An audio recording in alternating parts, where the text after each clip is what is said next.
The morning Eleanor Whitman bought a jail for $6, the wind off the Indiana cornfields was cold enough to bite through her coat.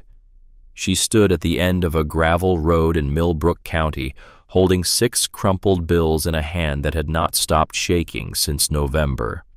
Behind her, the gray stone walls of the abandoned county jail rose 2 stories into a sky the color of old pewter. The bars on the windows were rusted but intact. The roof sagged in 2 places. Weeds grew through the front steps like the building was being slowly returned to the earth. She was 73 years old. She had 35 years of teaching 3rd grade behind her, a marriage of 54 years walking quietly beside her in the form of her husband Walter, and exactly $6 left to her name. 3 weeks ago, she had owned a 4-room house on Barker Street in the town where she had been born. 3 weeks ago, her 3 children had still spoken to her on the telephone. 3 weeks ago, she had not yet learned the thing about Walter that would change every plan she had ever made about how the rest of her life was supposed to go. Walter stood beside her now, hands deep in the pockets of a coat that no longer fit him properly because he had lost weight he did not have to lose. He was looking at the jail the way a carpenter looks at any building, but Eleanor could see something else behind his eyes today.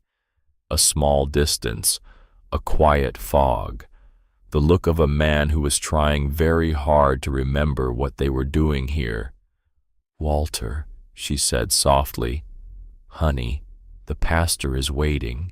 He turned to her, and for one terrible heartbeat she saw nothing in his face. Then it cleared, and he was Walter again.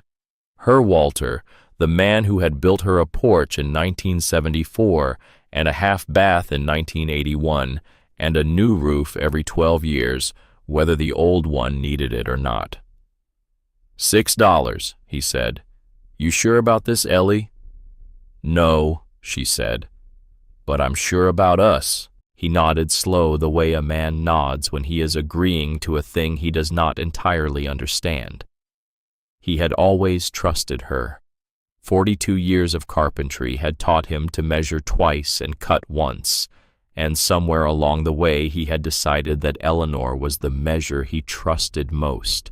She handed the $6 to the pastor of the First Methodist Church, a man named Whitfield, who had given them 2 nights on cots in his fellowship hall and the use of his battered Ford Bronco for this trip out to the end of Hadley Road. The pastor folded the bills into an envelope and slid it into his shirt pocket. "You're sure?" Whitfield said. It was not quite a question. Eleanor looked at the jail. She looked at Walter. She looked down the gravel road that ran a mile back to the county highway, and she thought of all the places she could not go anymore. The house on Barker Street, her son Bradford's house where they had stayed for one night before the argument about the cost of a private room at Maplewood Manor, her daughter Marlene's house where her son-in-law had asked her in a tone designed to sound gentle whether they had given any thought to what the long-term plan might be. "I'm sure," she said. But to understand how Eleanor Whitman ended up standing on a gravel road with $6 and an abandoned jail, you have to go back. You have to go back to Millbrook the way it used to be before the children grew up, before the houses on Barker Street started turning over to people who worked in the new offices at the edge of town, before Walter's hands started forgetting where he had set down his level and his pencil and his measuring tape. You have to go back to the 2 of them. Walter Whitman was a carpenter. He had framed houses in 3 counties for 42 years. His hands told the story of every one of them. The knuckles were scarred white from 1,000 small cuts. The palms were calloused into a shape that fit the handle of a hammer, the way a key fits a lock. The left index finger was crooked from a break he had taken in 1981 on a roofing job in Putnam County, a break he had never had set properly because he could not afford to miss the work. He had built his first bookshelf when he was 14 years old, and he had not stopped building since. Eleanor had taught third grade at Millbrook Elementary School for 35 years. She had retired at 60 in the spring of 2013 with a sheet cake and a small ceremony in the gymnasium and a plaque the school had given her that she kept in a drawer. She had been the kind of teacher who learned every child's name by the second day of school. She had bought school supplies with her own money for 35 years. She had stayed late on the days when a child needed someone to stay late, and there had been more of those days than the school district had ever quite acknowledged. They had raised 3 children in the 4-room house on Barker Street. Walter had built the porch himself in the 2nd year of their marriage. Eleanor had hung curtains in every window and kept a kitchen warm enough that the neighbor children had a habit of wandering in for cookies on cold afternoons. They had not been wealthy. They had been the kind of people who stretched a little into enough. The eldest was Bradford. Bradford had been the ambitious one from the time he was old enough to climb. He was the boy who organized the lemonade stand and kept the books and divided the profits unevenly because he had done the work of organizing. By 15, he had decided that Millbrook was too small for him, and by 17, he was already half gone in his own mind. They had refinanced the house to put him through Indiana University. Eleanor had taken on weekend tutoring jobs through the church to cover his books and his room and his meal plan. Walter had worked every overtime shift the Carpenters' Union offered him, and a few that the union didn't know about, and his back had started its long, slow giving out around the time Bradford accepted his first job in commercial real estate development in Indianapolis. Bradford did well. Corner office, new car every 2 years, a house in a suburb whose name Eleanor could never remember with rooms he did not use, and a kitchen that had been remodeled twice. He came home to Millbrook for Christmas most years, and for his mother's birthday in some years, and for his father's in fewer. The middle child was Marlene. Marlene became an accountant. Marlene was the one who called on Sundays mostly. Marlene married a man named Philip Halsey, who sold insurance 2 towns over and who never quite looked Eleanor in the eye when she spoke to him. The youngest was Theodore. Theo went into engineering and moved to Seattle when he was 25, and the calls had grown thinner and thinner over the years, the way a piece of fabric thins where it has been folded too many times. Eleanor and Walter had not complained. They had done what parents do. They had given everything they had so that their children could have more, and their children had more, and that was the thing they had asked for and the thing they had received, and they had not allowed themselves to count up what it had cost them. The first sign came when Walter turned 74. Eleanor noticed it the way you notice a window that has started to stick in its frame. She would find Walter standing in the kitchen at 6 in the morning holding the coffee scoop, looking at it as if he had never seen it before. He would ask her on Tuesday what day of the week it was, and again on Wednesday, and twice on Thursday. He started leaving his reading glasses in places where reading glasses had no business being. The freezer, the medicine cabinet, the toolbox in the garage between the chisel and the framing square, as if he had set them down in mid-thought and walked away from himself. She did not say anything to him about it. Walter was proud, and pride was the one thing he had always had in plentiful supply, and a man who has built houses with his own hands for 42 years is not a man who takes kindly to being told that something inside him is starting to come loose. So she watched, and she covered for him. She started writing the grocery lists in larger print and pinning them to the refrigerator. She started reminding him what day his union pension check was due in a voice that was casual enough that he could pretend she was just thinking out loud. She called Bradford one afternoon in the spring of his 75th year. She mentioned it casually, the way you mention weather. She said that Walter had been a little forgetful lately, and that she thought maybe it would be worth looking into some options, and that she was not sure what kind of options were available.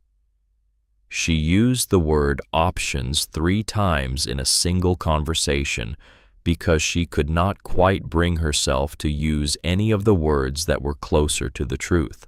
Bradford said he would look into it. Bradford looked into it for 2 years. Then, on a Saturday morning in March, 2 weeks before Walter's 76th birthday, a black SUV pulled into the gravel drive of the house on Barker Street. Bradford got out wearing a wool overcoat and a pair of dress shoes that were entirely wrong for an Indiana march. Marlene got out of the passenger side. Theo had not come. Theo was in Seattle and Theo had not been told. Eleanor was at the kitchen sink when she saw them through the window. She set down the dish she had been washing. She dried her hands on the towel that hung from the oven handle. She watched her son and her daughter walk up the path that Walter had laid in 1982, the year Marlene was born, and she felt something in her chest go very quiet and very still, the way a deer goes quiet when it senses something on the wind. "Walter," she called. "The children are here." Walter came in from the back porch, where he had been working on a small bookcase for the church library. His hands were still dusted with sawdust. He had a smile on his face when he came, in the easy, unforced smile of a man who is glad to see his children. And Eleanor wanted to take that smile and lock it in a drawer and keep it for the rest of her life. Bradford did the talking. He stood in the kitchen where Eleanor had cooked 10,000 meals, and he spoke in the smooth, quiet voice he used with his clients, the voice that made hard things sound reasonable. "We've found a place for you," Bradford said. "It's a nice facility, Maplewood Manor just outside Indianapolis. Very clean, good reviews. A studio apartment for the 2 of you. Meals included." Eleanor set her coffee cup down on the counter. The cup had been part of a set Walter had given her for their 25th anniversary. There were only 3 left of the original 8. "A facility," she said. "It's temporary," Bradford said. "Just until we figure out the house situation. The property taxes went up again last year, and with Dad's medical costs starting to come up, the math just doesn't work." "What math?" Walter asked from the doorway. "The finances, Dad. We've talked about this." They had not talked about this. Bradford had never once sat down at the kitchen table with his parents and gone through their finances. He had received a copy of their tax return the previous spring because Eleanor had asked Marlene for help understanding a line item, and Marlene had forwarded the return to Bradford without asking, and Bradford had built his entire plan on the back of a tax return he had read in 15 minutes on his phone. Eleanor looked at her daughter. Marlene was standing with her arms crossed, her eyes on the linoleum floor that Walter had laid himself in 1989. "Did you know about this?" Eleanor said. Marlene nodded once. She did not speak. "We're not going to a facility," Walter said. His voice had the steady weight of a hammer striking a nail. "Dad," Bradford said, "be reasonable." "I am being reasonable. This is our home.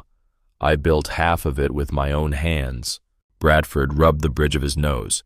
He was 47 years old, and he had the practiced, exhausted patience of a man who has spent 20 years making other people accept things they did not want to accept.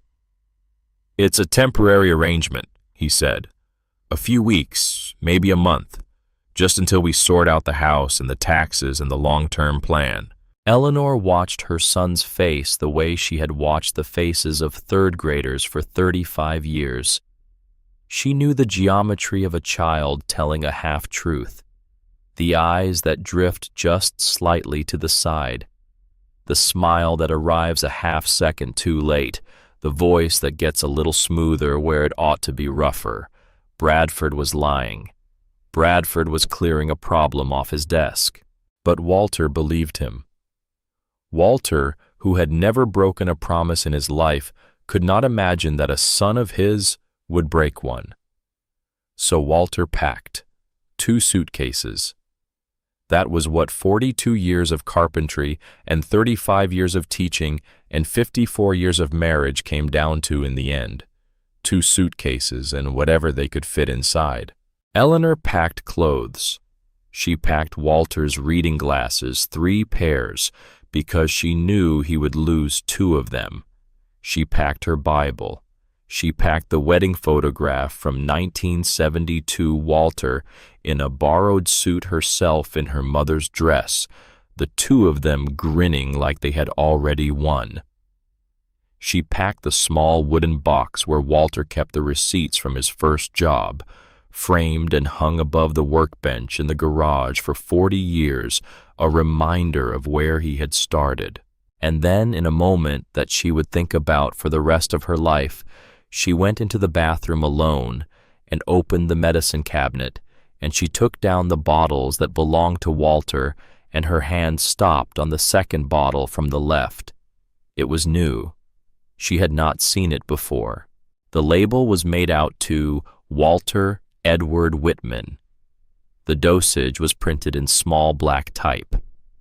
The name of the medication was a long word she did not entirely recognize, but underneath it in the smaller print was a phrase she did recognize, a phrase that had been in the back of her mind for 2 years now, for the management of mild cognitive impairment.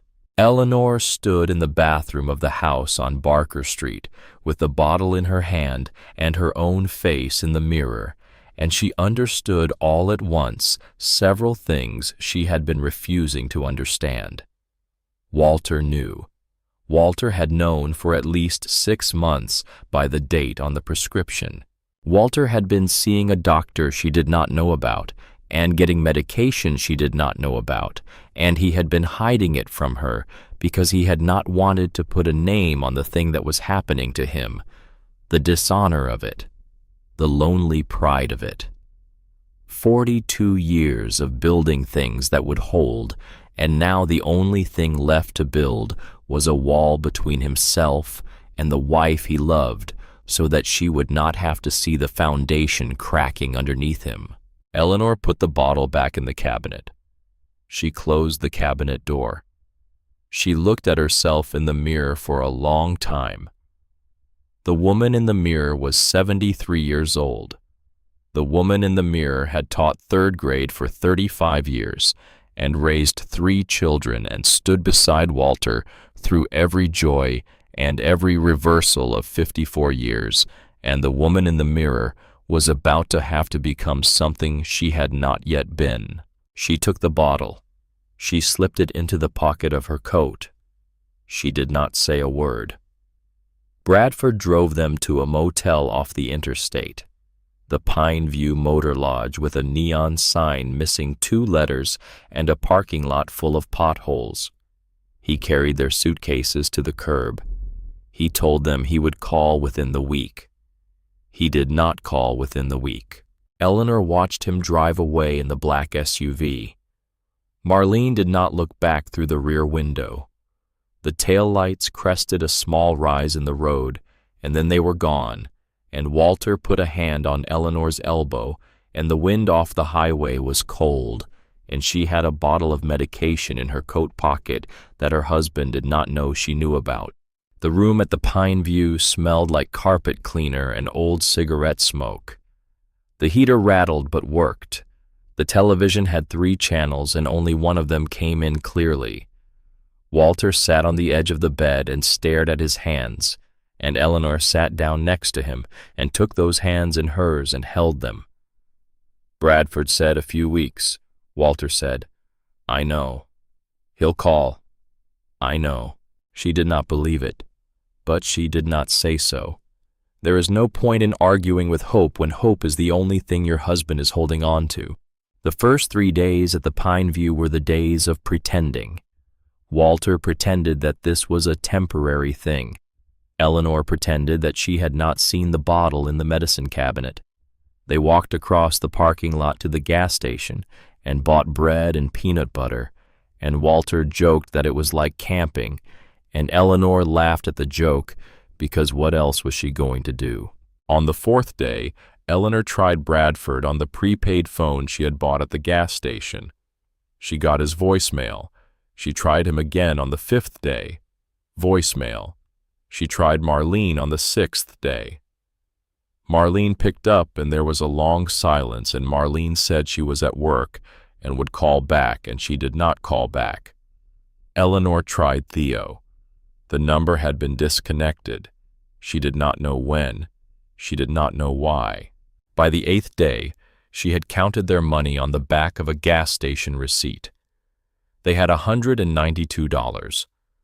The motel was $39 a night. She did the math twice the way Walter would have done it. 5 days. Maybe 6 if they ate less. She did not tell Walter the number. On the 9th day, Walter forgot her name. It was a small thing. He looked at her across the motel room with a question in his eyes, and the question was not the question of a husband, but the question of a stranger. It lasted maybe 2 seconds.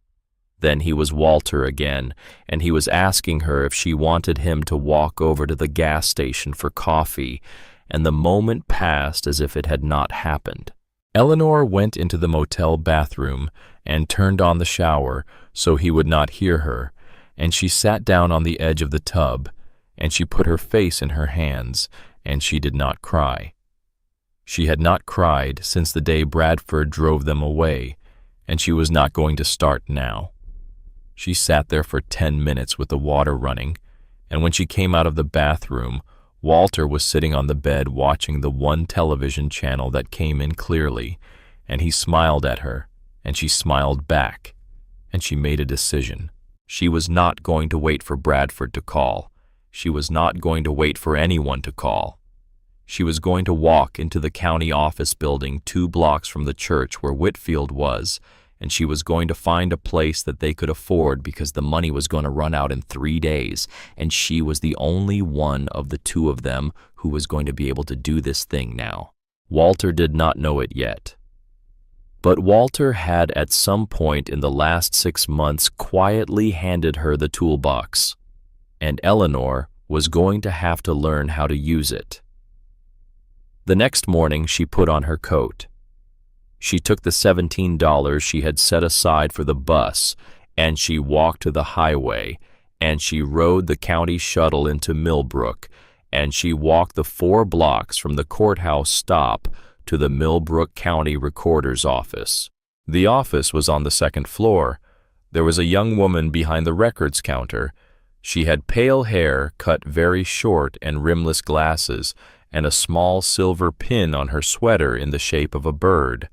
Her nameplate said, Cordelia Hartwell. "I need to find a place to live," Eleanor said. She had practiced the sentence in her head on the bus ride in. It came out sounding smaller than she had wanted. "My husband and I, we have almost no money. I need to know what's available." Cordelia Hartwell looked up at her. She looked at Eleanor for what was probably only 3 seconds, but Eleanor had spent 35 years reading the faces of children, and she knew the difference between 3 seconds of standard customer service and 3 seconds of something else. Cordelia was looking at her the way you look at a person you have been waiting for without knowing you were waiting.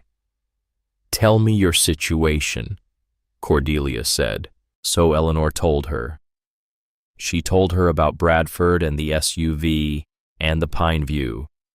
She told her about the motel bill and the disconnected phone number in Seattle.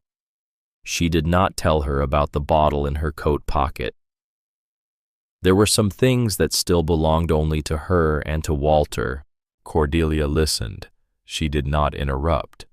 When Eleanor was done, Cordelia turned to her computer and typed for a long minute, and then she stopped typing and looked at the screen for a longer minute, and then she said in a voice that had gone quiet in a way that Eleanor would think about for a long time afterward.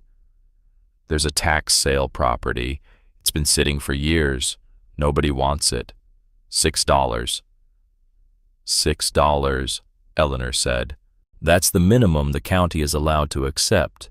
It's been listed at that price since 2009. What is it? Cordelia hesitated. Then she said, It's the old Millbrook County Jail, about 12 miles east of town off Hadley Road. It hasn't been used since 1993. It's been listed as uninhabitable since 1997. Is it standing? It's standing. That's about all I can tell you about it. Eleanor was already pulling the $6 from her purse, but Cordelia was reaching for something else. She had bent down behind the counter, and now she straightened up, and she had a thin gray accordion folder in her hands. She set it on the counter between them. Mrs. Whitman, Cordelia said, before you decide, there's something I think you should look at. The folder was the historical occupancy record for the jail. The last 20 years, it had operated from 1973 to 1993. Names, dates, charges, the kind of record a county keeps and forgets it has kept. Cordelia opened the folder to a page near the back. She turned it around on the counter so Eleanor could read it. There was a name on the page, a booking date in October of 1991. The name was James Sutton, age 21, charged with felony breaking and entering. Eleanor stared at the name. She had taught a third grader named Jimmy Sutton in the spring of 1978, her first year in the classroom. He had been a small, quiet boy with a stutter that came out worst in math.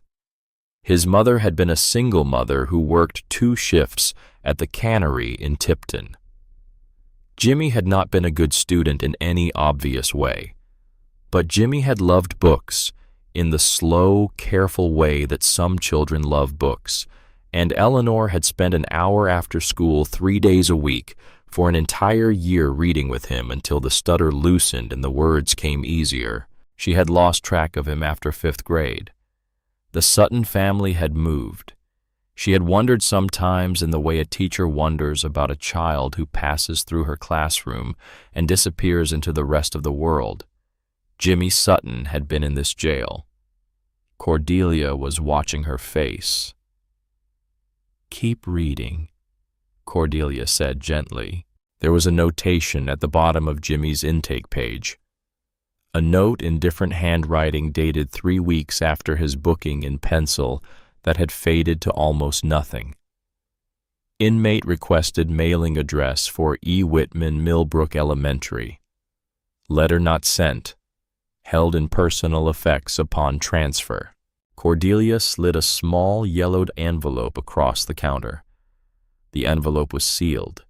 It had Eleanor's name on the front in a careful penciled hand that had clearly worked hard to make every letter right. My grandfather was the last sheriff who ran that jail, Cordelia said. Sheriff Hartwell. He died 4 years ago. Before he died, he asked me to make sure this got to the right person, if the right person ever came in here looking. He said it was the only piece of mail he ever held back in 40 years on the job because he thought the boy might want to send it himself when he got out. The boy never came back to get it. Eleanor's hands were shaking. She picked up the envelope. She did not open it there. She slid it into her purse next to her wedding photograph. She paid the $6. Cordelia gave her a key. The key was iron and old, the kind of key that fit a lock that had been turned by hand for 60 years. Mrs. Whitman, Cordelia said as Eleanor turned to go. My grandfather always said something about that building. He said it was waiting. Waiting for what? He never said. I don't think he knew. He just said someday the right person was going to walk in there and the building would know. The pastor drove them out to the jail that afternoon, 12 miles east of town, past the cornfields and the leaning fence posts, until the paved road ended and the gravel began. The gravel went on for another mile, narrowing until the trees opened up and the building came into view. Walter got out of the Bronco slowly. He stood in the gravel and looked at the jail, and Eleanor watched him, and she could see the carpenter in him taking over from the man. He was not seeing the ruin. He was seeing the bones. "Limestone foundation," he said. "That's why it's still standing. They built these to last." Eleanor walked up the front steps. The chain across the door hung loose. The padlock had rusted open. She put her hand on the door, and the door swung inward on hinges that creaked but held, and the cold, dim air of a building that had been closed for 30 years rolled out around her. The corridor stretched ahead, 12 cells, 6 on each side, iron bars floor to ceiling. The processing desk near the entrance still held a faded notice from 1993. There was a staircase at the back leading up to a second floor. She walked to the nearest cell and put her hand on the bars. The iron was cold. The space inside the cell was about 8 feet by 10. The walls were stone. The ceiling was solid. A narrow barred window let in a slant of late afternoon light. Walter came up beside her. "Walls are dry," she said. "Floors level. Roof's intact. It's a jail, Ellie. It's $6, Walter, and it's ours." He was quiet for a long time. Then he put his hand on the bars next to hers, and he tested the iron the way a man tests anything he is thinking of trusting his weight to. Solid, bolted into stone, not going anywhere. "We raised 3 children in a 4-room house," she said. "I remember. I think we can manage a few jail cells." He looked at her. 42 years of marriage, and she could still surprise him. He did not smile, but something in his face softened, and he nodded once, and that was enough. They spent that first night in the cell closest to the front entrance. Walter wedged the outer door shut with a piece of wood he found in a storage closet. Eleanor folded her coat into a pillow. They had no electricity, no running water, no heat.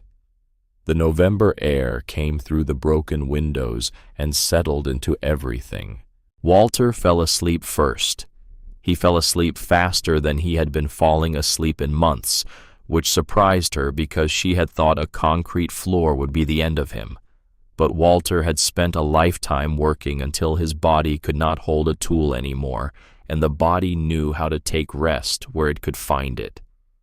Eleanor lay awake. She listened to the wind moving through the corridor, rattling loose things, making the building moan. It was the sound of an old building settling around new occupants, not welcoming exactly, but not hostile, just waiting. After a while, when she was sure Walter was deeply asleep, she sat up. She took the envelope from her purse. She held it for a long time. Then she unsealed it slowly, the way you open something that has been waiting a long time to be read.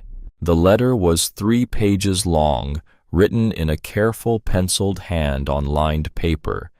It was dated the 11th of November, 1991. "Dear Mrs. Whitman," it began.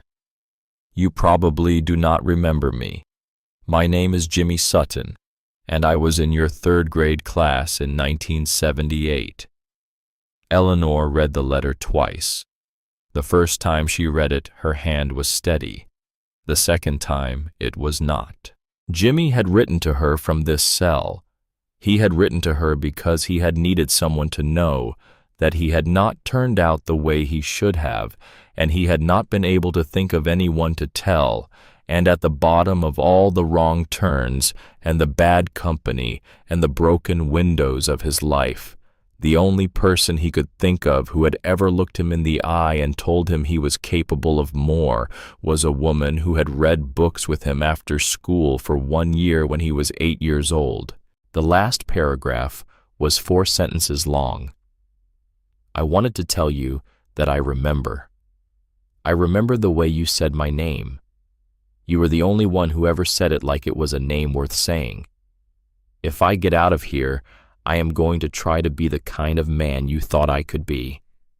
The letter was signed Jimmy. Eleanor folded the letter back along its creases. She slid it back into the envelope. She sat in the dark of the cell with Walter's slow breathing beside her and the November wind moving through the bars of the window, and she thought about a small, quiet boy with a stutter who had loved books, and she thought about the building she was sitting in. She thought about what Cordelia's grandfather had said. The building had been waiting. She did not know yet what it had been waiting for, but she knew sitting there in the dark that she was no longer afraid of it. The bars on the windows did not feel like bars anymore. They felt like a frame around a window that did not yet have anything to look out at. Sometime around 2 in the morning, she got up. She moved quietly so as not to wake Walter. She went to her suitcase and unzipped the lining. The lining was burgundy fabric, a cheap synthetic, the kind they put inside cheap luggage. She took her sewing scissors from the side pocket and cut the lining free in a long strip about 2 feet wide and 5 feet long.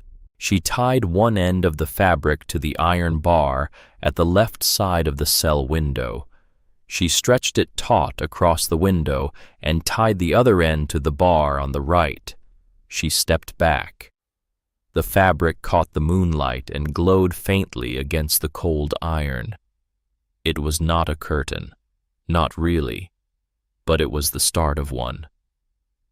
"There," she said softly to no one. "Now it's a window." She lay back down beside Walter. She took his hand. She closed her eyes. For the first time in 11 nights, she slept. Walter woke before her at dawn. She heard him moving slow and careful, the way he moved when he did not want to wake her. She kept her eyes closed and listened. She heard him cross the cell to the doorway. She heard his footsteps in the corridor, slow at first, then steadier. She heard him stop somewhere down the hall. She heard him stand still for a long time. When she finally got up and went out into the corridor, she found him at the far end, standing in front of one of the empty cells, looking at it the way he used to look at a job site before the first day of framing. "Bones are good," he said without turning around. "I can work with this." "I know you can."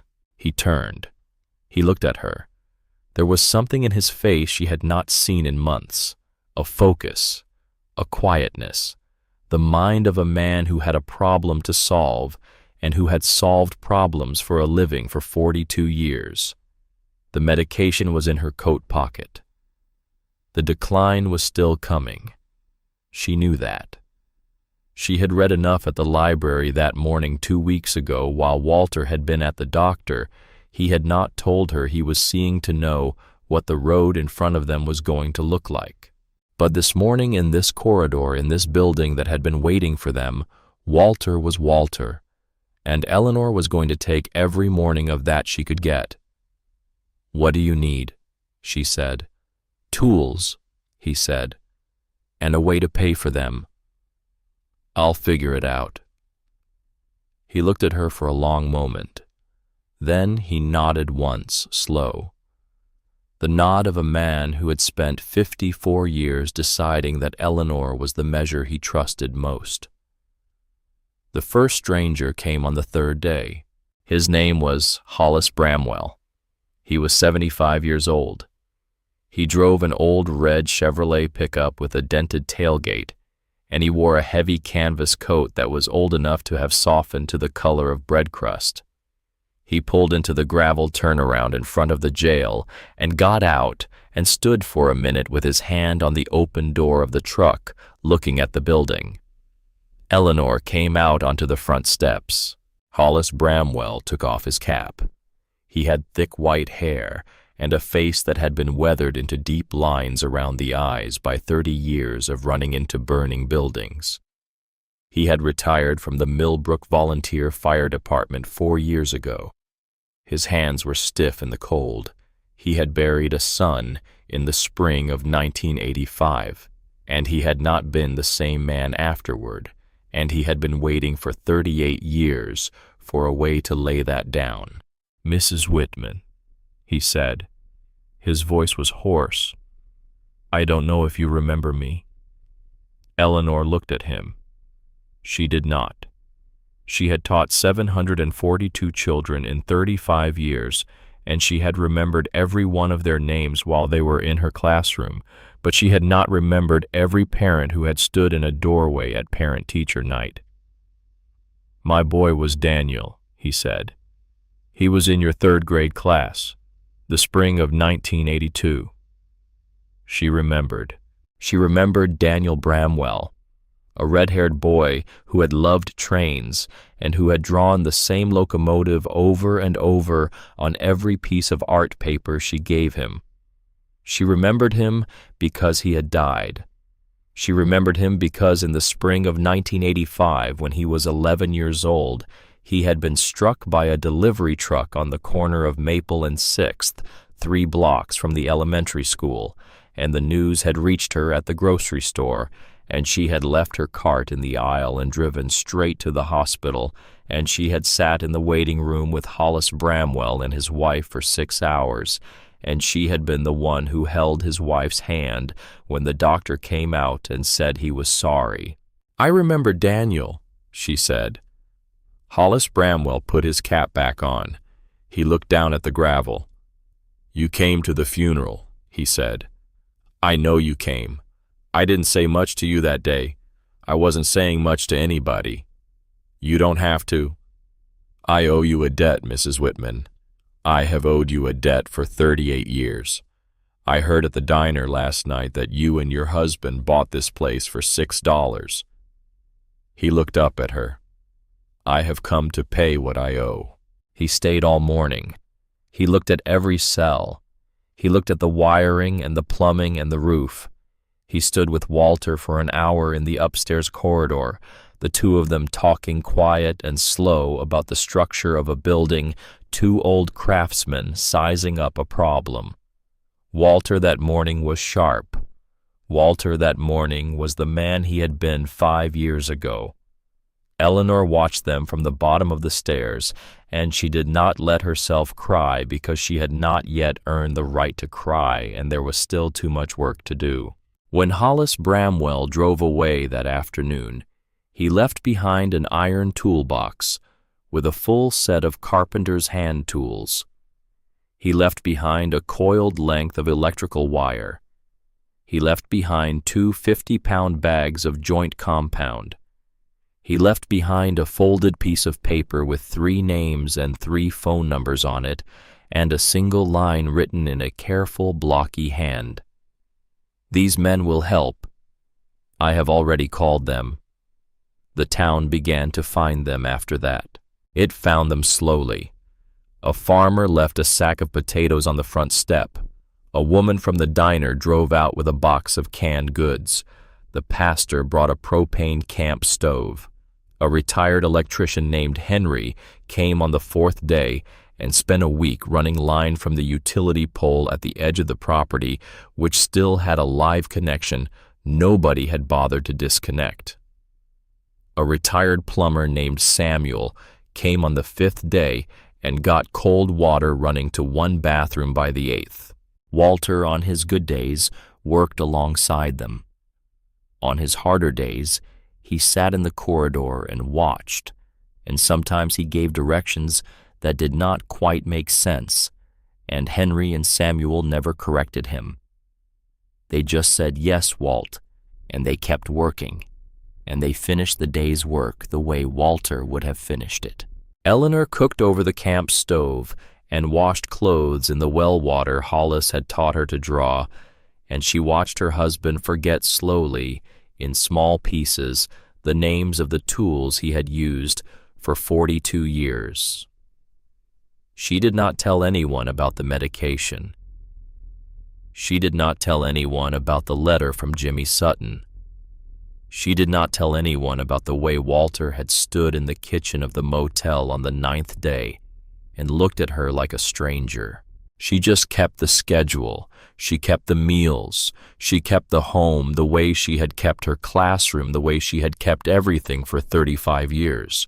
She kept it because that was what she had always done, and because if she stopped keeping it, she did not know what would happen. Then, on a cold Tuesday evening in early December, 6 weeks after they had moved in, Delilah arrived. Eleanor heard the footsteps on the gravel first. Slow, uneven steps. The walk of someone who had been walking longer than they should have been walking. She set down the wooden spoon she had been using to stir a pot of soup, and she dried her hands on a towel, and she went out to the front entrance. There was a young woman on the steps. She could not have been more than 25.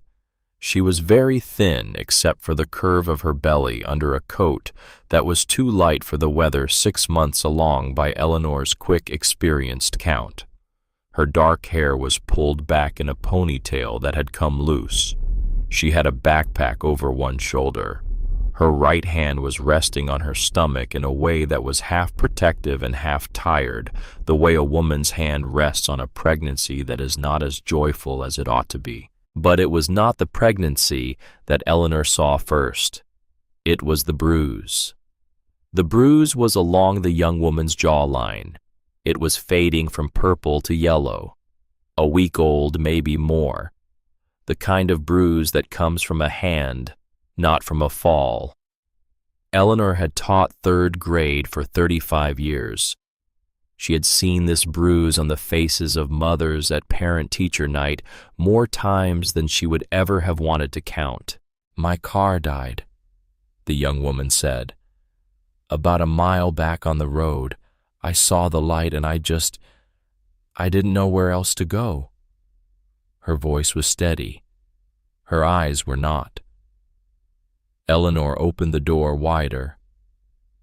"Come inside," she said. "It's cold out there." "I don't want to intrude. I just need a phone."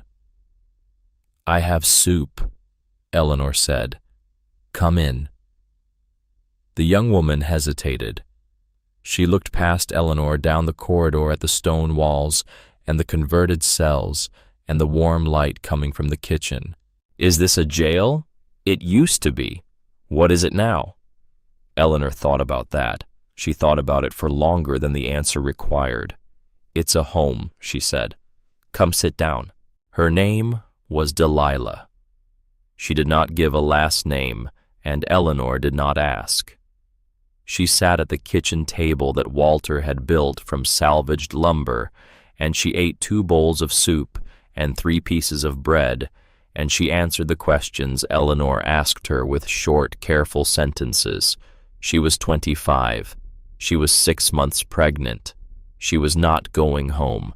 She did not have family that she could go back to, of the kind you could go back to. She had been driving north out of Indianapolis for 2 days, sleeping in her car with no real plan beyond the gas left in her tank.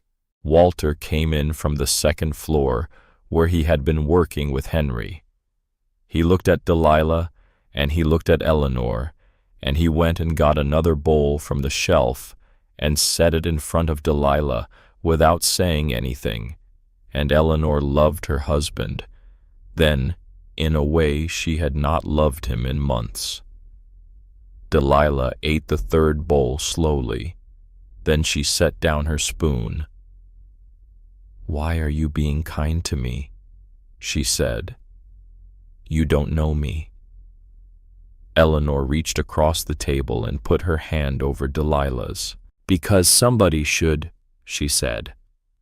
Delilah stayed that night in the cell 2 doors down from Eleanor and Walter's.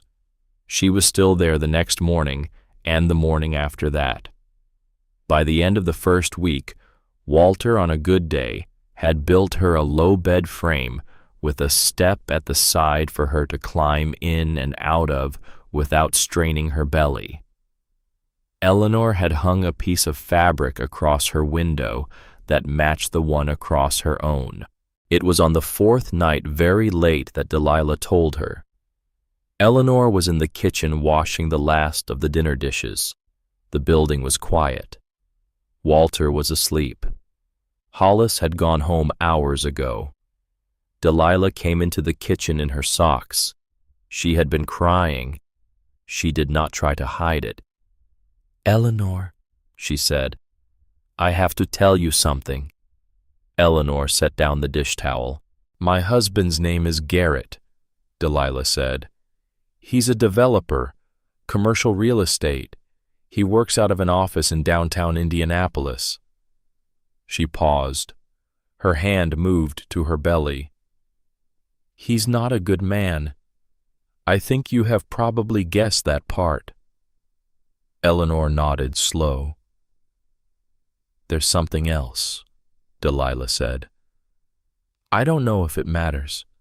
I almost didn't tell you. But I have been lying awake the last 3 nights thinking about it, and I can't keep it inside anymore." She took a breath. "Garrett's company has been buying up abandoned county properties in rural Indiana for the last 2 years. Tax sale lots, old schoolhouses, closed-up community centers.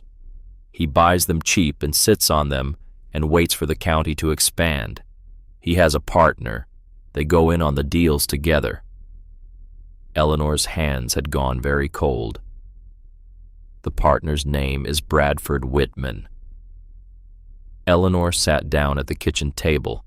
She sat down because her legs had decided to sit down without consulting her. 6 months ago. Delilah said, "I was at a dinner with Garrett. Bradford was there. They were talking about a property they had been watching for a long time, an old county jail 12 miles outside a town called Millbrook on a road called Hadley. Bradford said the asking price was $6, and the only reason nobody had bought it was because the county hadn't bothered to push it. He said he was waiting for the right time." The kitchen was very quiet. "Bradford said he was working on something on the family side that would clear the way," Delilah said. "He didn't say what it was, but he said by November he would have the property in the family. He said it like it was already done." Eleanor looked at her hands on the kitchen table. The table Walter had built from salvaged lumber. The table she had eaten breakfast at this morning with her husband, who was upstairs sleeping, who had buried half of himself already in the long, slow way that Alzheimer's buries a man.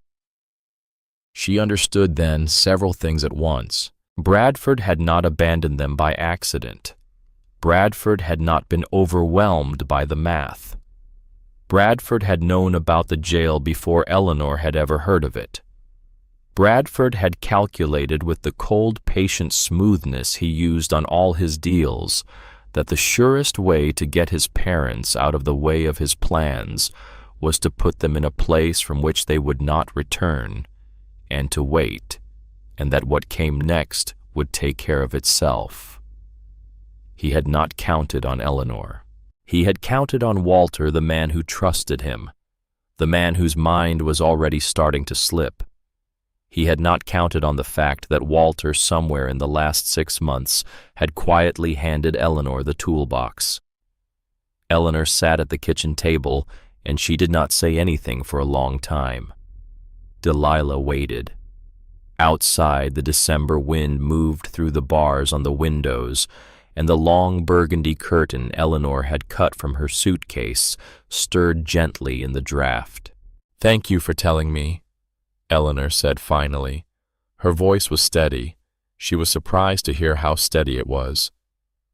"Go to bed, Delilah. We will talk in the morning." Delilah went. Eleanor stayed at the table. She sat until the soup pot was cold and the moon had moved past the window, and the building had gone fully quiet around her. And then she stood up, and she put on her coat, and she walked out the front door of the jail and into the cold gravel turnaround. She stood there in the dark and the cold, and she looked up at the stars over the Indiana cornfields, and she said one thing out loud in the quiet voice of a woman who has spent 35 years knowing exactly what to say to a child who has done something wrong. "All right, Bradford," she said. "All right, son." Then she walked back inside. She closed the door behind her. The next morning, 2 more things happened in the space of an hour. The first was that an old man in a faded brown coat came up the gravel road on foot. He had walked the last 3 miles. His name was Edward. He was 81 years old. His wife had died 2 years ago, and the medical bills had taken the house, and he had been sleeping in his car in the parking lot of the Methodist church for 3 months, and Pastor Whitfield had finally told him about the jail. Eleanor met him on the steps, and she did not ask him any questions. She showed him to a cell on the first floor, the one closest to the kitchen, and she told him the bed was his for as long as he needed it. The second thing happened 20 minutes later. A county vehicle came up the gravel road. A man got out with a clipboard. He came up the steps and handed Eleanor a sealed envelope. He did not say anything. He did not need to. She had seen the seal of the Millbrook County Code Enforcement Office before. She opened the envelope at the kitchen table while Edward ate his first bowl of soup, and Delilah dried the dishes, and Walter stood at the sink looking out the window with the slightly puzzled expression he wore on the harder mornings. The letter was 1 page. The county was issuing a 30-day inspection notice. The building had been listed as uninhabitable since 1997. Code enforcement would arrive on the morning of the 31st day to assess the structure for compliance. Failure to meet code on every measure would result in immediate condemnation and demolition. Eleanor folded the letter. She set it on the table. She looked at Walter. She looked at Delilah. She looked at Edward. She thought of Bradford in his office in Indianapolis with his black SUV in the parking garage and his wool overcoat on the hook behind the door, waiting patiently for what he believed was already his. She thought of the building around her, the building that had been waiting. "All right," she said to no one and to everyone. "All right." Outside, the December wind moved through the bars on the windows, and the burgundy curtains stirred in the draft, and the long road from the courthouse to the gravel turnaround went on being a road, and the building that used to be a jail went on being something else, something that did not yet have a name, but that had 30 days now to prove that it deserved to keep on being it. The 30 days began on a Wednesday morning in early December, with the wind coming down off the Indiana cornfields and the sky the color of beaten lead. Eleanor stood at the long kitchen table that Walter had built from salvaged lumber, and she made a list on the back of a brown paper grocery bag, the way she had made lesson plans for 35 years. She wrote in the careful printing she had used to write spelling words on a chalkboard. Electrical to code on the second floor, plumbing to the upstairs bathroom, window glass replaced in 7 openings, fire egress on both floors, smoke detectors in every cell, carbon monoxide detectors near the wood stove, handrails reinforced, stair treads patched. The list ran down the side of the bag and onto a second bag and finally onto a third. 23 items. She set the lists on the table and stood looking at them for a long minute. Then she pinned them to the wall above the stove with a single nail Walter had driven in for her the week before, and she went out to the front entrance and rang the small brass school bell that Hollis Bramwell had brought out the day before from his late wife's collection. The sound of it carried clear and high across the gravel turnaround. Walter came out of the workshop where he had been sanding a piece of pine with slow, steady strokes. Delilah came out of the cell where she had been folding blankets. Edward came up from the well pump where he had been priming it for the morning. They gathered on the steps in the cold, and Eleanor stood above them on the top step with her grocery bag lists in her hand, and she spoke to them the way she had spoken to a classroom of third graders on the first morning of every September for 35 years. She told them about the inspection. She told them about the 30 days. She did not tell them about Bradford. She did not yet tell them about the conversation Delilah had given her at the kitchen table 4 nights ago. There would be time for that. There would be time for everything.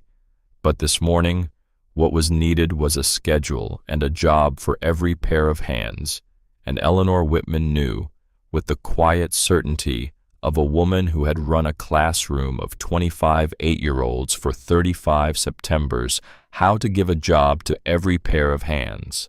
"We have 30 days, she said. "We are going to use every one of them." She gave the assignments. Walter would oversee the carpentry.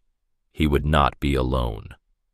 Hollis Bramwell would be on the property by 8 every morning, and Hollis would do the work that Walter's hands could no longer quite do, but Walter would call the cuts. Henry would finish the second-floor wiring. Samuel would take the upstairs plumbing.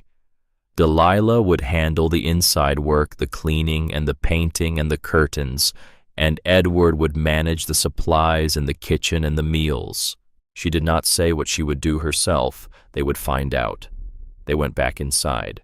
The first week was the easy week. Hollis arrived on the morning of the second day with 2 more men. The first was a retired pipe fitter named Otis, who had grown up 2 farms over from Hollis.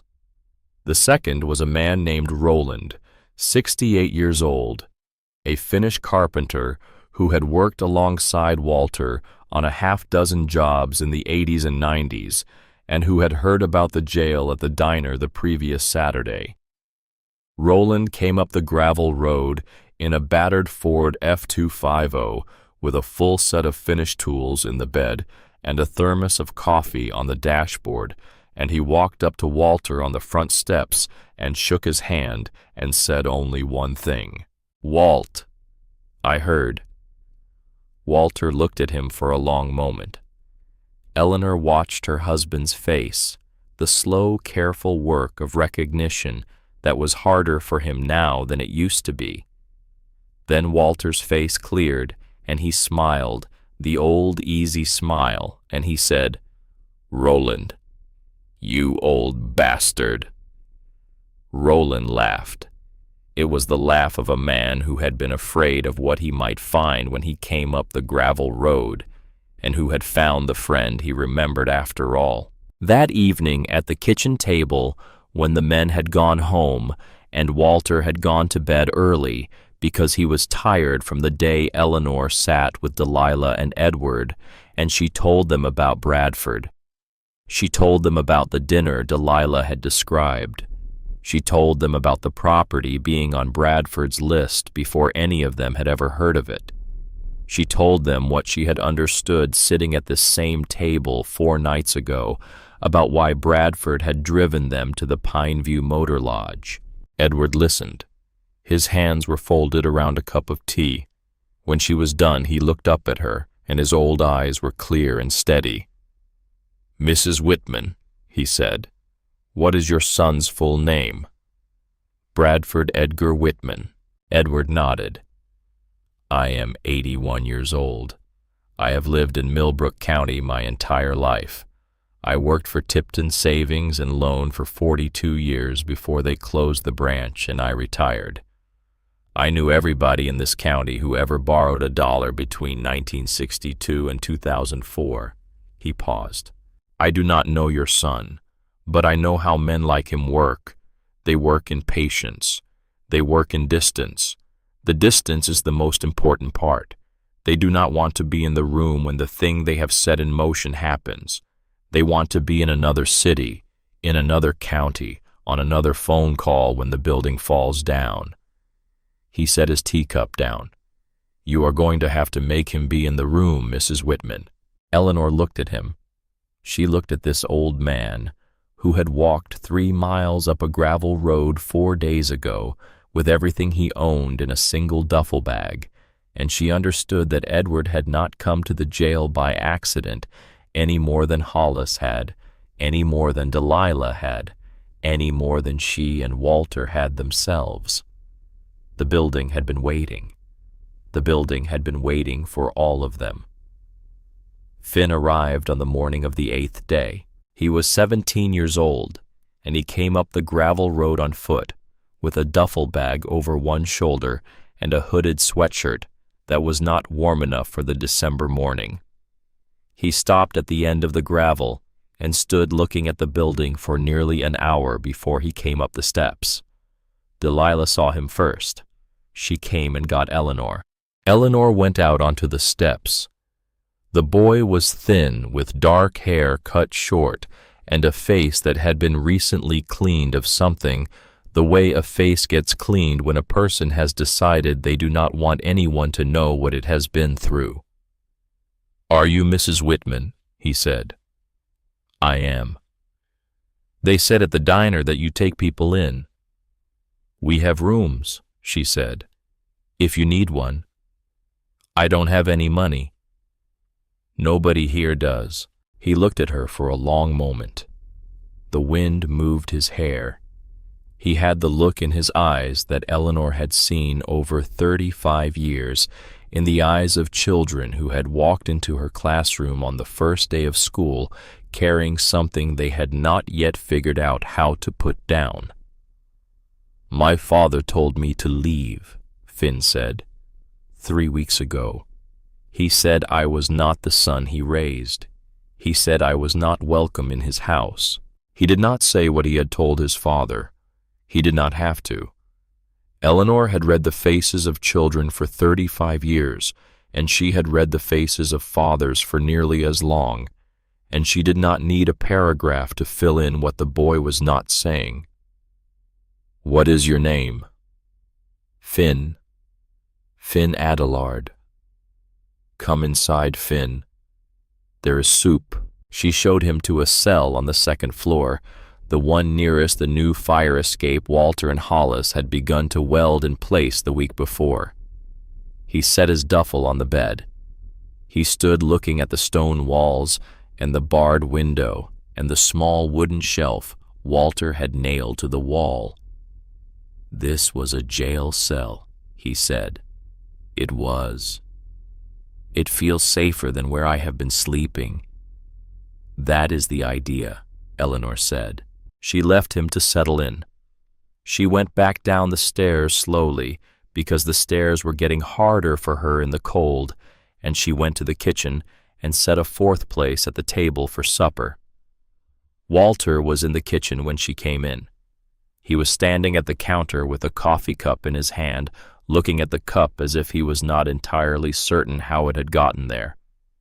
Eleanor watched him for a moment from the doorway. Then she crossed to him and put her hand on his arm. "Walter." He turned. There was a bead of nothing in his eyes. Then she came back into focus, and he smiled the slow, soft smile of a man returning from a small distance.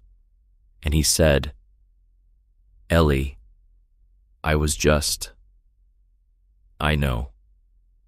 Was I going to do something?" "You were going to drink your coffee." He looked down at the cup. He nodded. He took a slow, careful sip. The coffee was cold.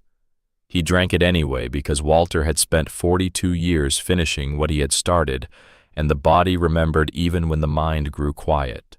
She did not tell him about Finn yet. She did not tell him about Bradford. She did not tell him about the inspection, which was now 22 days away and counting.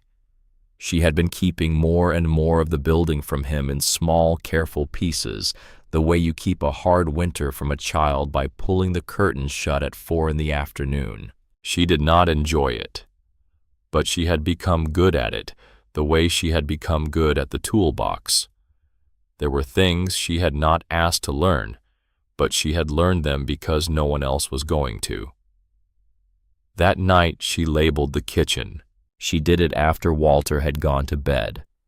She used the masking tape and a black marker she had found in a kitchen drawer. She wrote coffee on a piece of tape and stuck it to the cabinet where the coffee was. She wrote sugar and stuck it next to it. She wrote spoons on the drawer. She wrote oatmeal on the cabinet over the sink. She wrote bread on the box on the counter. When she had finished, she stood in the middle of the kitchen and looked at it. The kitchen of a woman who had cooked 10,000 meals in another house in another life now had labels on every surface written in the careful printing she had once used to write spelling words on a chalkboard for children who could not yet spell. She went to bed. She lay next to Walter. He was already deeply asleep. She listened to his breathing, the slow, even breathing of a man who had worked with his hands all day in a building he loved, and she put her hand on his chest, and she let herself close her eyes. Vincent arrived on the 11th day. He came in a clean gray Buick sedan that did not belong on a gravel road. He parked at the turnaround and got out wearing slacks and a flannel shirt that had the sharp creases of a flannel shirt that had been bought new the day before. He carried a small leather duffel. He had a clean-shaven face, a soft middle, and the kind of hands that had never held a tool that was older than the person holding it. He told Eleanor at the door that his name was Vincent Pell. He said he had been an accountant in Indianapolis. He said he had lost his job in the spring and his apartment in the summer, and he had been moving between a brother's basement and his car for 3 months. He said the diner had told him about the jail. He said it all with a small, careful smile. Eleanor, who had spent 35 years reading the faces of children who had not done their homework, knew within 90 seconds that the man was lying. She did not let it show. She showed him to a cell on the 2nd floor on the opposite end of the corridor from Finn. She gave him a clean blanket. She told him that supper was at 6 and that he was expected to help with whatever he could help with, and she went back down the stairs and into the kitchen and stood at the sink for a full minute with her hands flat on the counter, breathing slowly. She went to find Edward. Edward was in the storage closet organizing the donations that had come in over the past week. He looked up when she came in. He read her face. He set down the can of beans he had been about to shelve. "Visitor," he said. "Yes." "Tell me," she told him. She told him about the clean Buick and the new flannel shirt and the soft hands. She told him about the smile. She told him that the man had said 3 things that did not quite line up, and that the lie had been in the small spaces between the things he had said. Edward listened the whole way through. When she was done, he was quiet for a long minute. "Mrs. Whitman," he said finally, "I am 81 years old. I sat across a desk from men who were lying to me about loan applications for 42 years. I will tell you something I learned in the first 10 years and never unlearned. The way you catch a lie is not by asking better questions. It is by giving the liar a small piece of something they want and then watching what they do with it." Eleanor looked at him. "What does this man want?" Edward said. "He wants to know what we have," she said slowly. "He wants to know what is happening here." "Then give him something to find," Edward said. "Something he will not be able to keep his hands off." She thought about that. That night, after Vincent had gone to bed, Eleanor went into the small office at the back of the booking room where she kept the donations log and the expense receipts. She opened the bottom drawer of the desk. She took out a manila envelope. She wrote across the front of it in heavy black marker and handwriting that was slightly trembling in the way an old woman's handwriting trembles when she is hiding something. Donations cash. Do not move. Inside the envelope, she placed $200 in cash. 150 of it was real money that had been donated the week before. The other 50 was play money she had taken out of a board game in the kitchen cabinet where Hollis had brought a box of board games for the long winter evenings. She had aged the play money by rubbing it lightly between her fingers and folding it into the stack of real bills. She placed the envelope at the back of the drawer. Then she set the small, pocket-sized cassette recorder she had found in the bottom of one of her teaching boxes, a recorder she had used in 1989 to record student reading exercises, on the top of the bookshelf above the desk. She pressed record. She closed the office door. She went to bed. In the morning before breakfast, she went back into the office. The cassette recorder was still on the shelf. The tape had run out at some point in the night. She rewound it. She closed the office door behind her, and she locked it with the small key she had been keeping in her apron pocket. She did not listen to the tape that morning. She wanted Edward in the room when she did. Edward came in after breakfast. The two of them sat at the small desk together. She pressed play. For the first 40 minutes, the tape was silence. The hum of the empty room, the soft creak of the building settling in the cold. Then, at minute 43, there was the sound of the office door opening. Footsteps.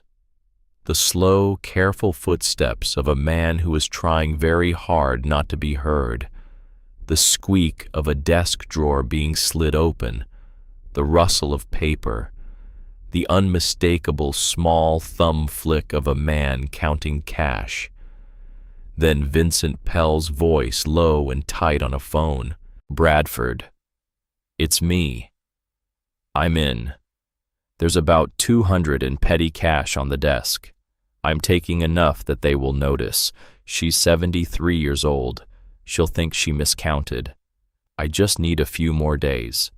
I have already been in his workshop. He doesn't know who I am. He doesn't know who he is half the time. By the end of the week, I will have enough to give your lawyer everything she needs to file the petition.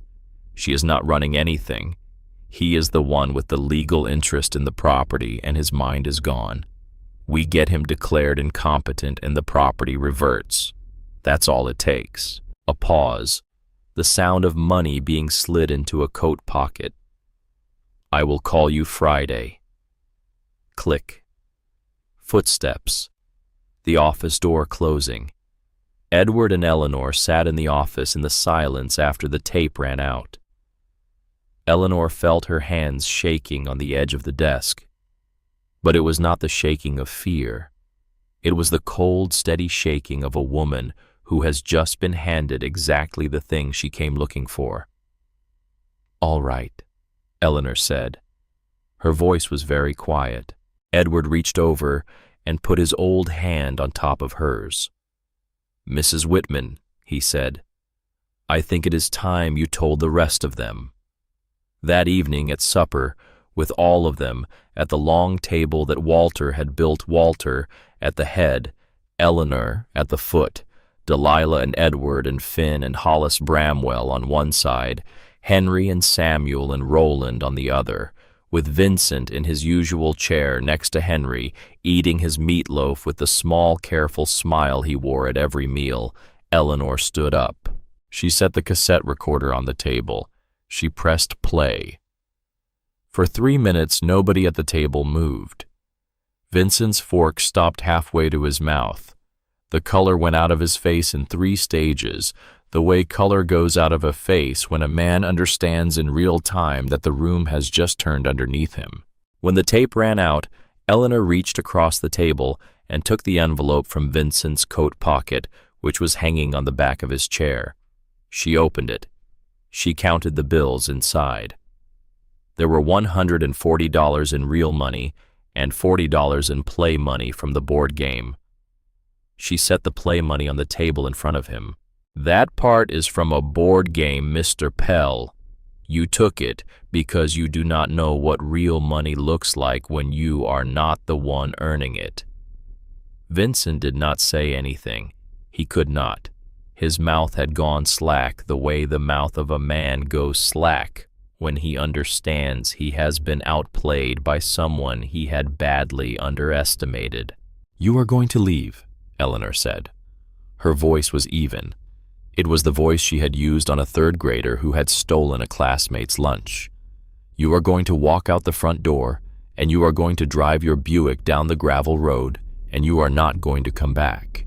You may tell my son whatever you wish to tell him. I will be telling him myself in my own time." Vincent stood up. He did not look at anyone at the table. He went out into the corridor, and they heard the sound of the front door, and then the sound of the Buick starting, and then the sound of the gravel under the tires, and then he was gone. The table was very quiet. Eleanor sat back down. Walter was looking at her. He had been quiet through the whole thing. His eyes were clear. It was a good evening. He reached across the corner of the table and took her hand, and he held it the way he had held it on the night they had bought the jail, and he said in a voice that was steady and old and entirely his own, "Ellie, what in the hell did you just do?" "I bought us another week, Walter." He squeezed her hand. He did not let go for a long time. It was the next afternoon that Garrett came. Eleanor was at the kitchen window when she saw the black Mercedes turn off the county road and start up the gravel. She knew before the car was halfway up the road who it was. She had been waiting for him for 10 days. She had not let Delilah see her watching the road, but she had been watching it. She went out into the corridor. "Delilah," she said quietly, "go upstairs. Take the back stairs. Go to my cell. Stay there until I come for you." Delilah did not ask a question. The look on Eleanor's face was answer enough. She went. Eleanor walked to the front entrance. She picked up the long, heavy oak walking stick that Walter had carved for her birthday in 2018, the one with the worn, smooth grip and the iron tip. She held it the way a teacher holds a yardstick. Hollis Bramwell came up from the workshop at a fast walk. He had seen the Mercedes. He had been waiting for it too. He had a shotgun in his hands. It was a Remington pump action that had belonged to his father. It was loaded with birdshot. It was not a weapon that would kill a man, but it was a weapon that would make a man think twice, and Hollis knew the difference, and he stood 10 feet behind Eleanor on the front porch with the shotgun resting easy across his forearm. The Mercedes pulled into the turnaround. The engine cut. The door opened, and Garrett got out. He was a tall man in his early 30s, with the carefully maintained handsomeness of a man who paid attention to his appearance. He wore a charcoal wool overcoat. His hair was cut close. His eyes were a pale gray that did not warm when he smiled, which he did now, the small, smooth smile of a man who had been told all his life that his smile would get him through whatever came next. "Mrs. Whitman," he said, "I'm Garrett Pierce. I believe my wife has been staying here." "She has. I have come to take her home." "She is not going home." The smile did not move. The eyes shifted very slightly. "With all due respect, ma'am, that is not your decision to make. She is my wife. She is carrying my child. She is welcome to be angry with me. Couples have arguments, but she belongs at home with her family, not in—" He gestured at the building. "Whatever this is." Walter came out onto the porch behind Eleanor. She did not turn around. She did not need to. She could feel him there, the long, solid presence of him. He did not say anything. He stood beside her. "Mr. Pierce," Eleanor said. Her voice was steady. "I am 73 years old. I taught third grade in this county for 35 years. Do you know what 35 years of third grade teaches a woman?" He did not answer. He had not expected the question. "It teaches her how to spot a bully," Eleanor said. "I have stood in front of 35 Septembers worth of bullies, Mr. Pierce. The 8-year-old kind, the 30-year-old kind, the 47-year-old kind, the expensive kind, and the cheap kind, and every kind in between. There is not one of you that has ever been any harder to handle than the ones in my classroom. The only difference is that you are taller." She took a step toward him. She did not raise the walking stick. She did not need to. "Your wife is not coming with you. Not today. Not tomorrow. Not when she has the baby. Not after the baby. The next time you come up this gravel road, you will be coming up it with a court order, and you will be coming up it with a sheriff and the order, and the sheriff had better be very thoroughly papered, because I will be standing on this porch with a lawyer of my own. Are we clear, Mr. Pierce?" Garrett looked at her for a long moment. He looked at Hollis on the steps with the shotgun. He looked at Walter, who was standing in his work coat with the slow, steady gaze of a man who had built houses for 42 years and was not going to be moved off a porch he had earned. He looked back at Eleanor. "You don't know who you're dealing with," he said quietly.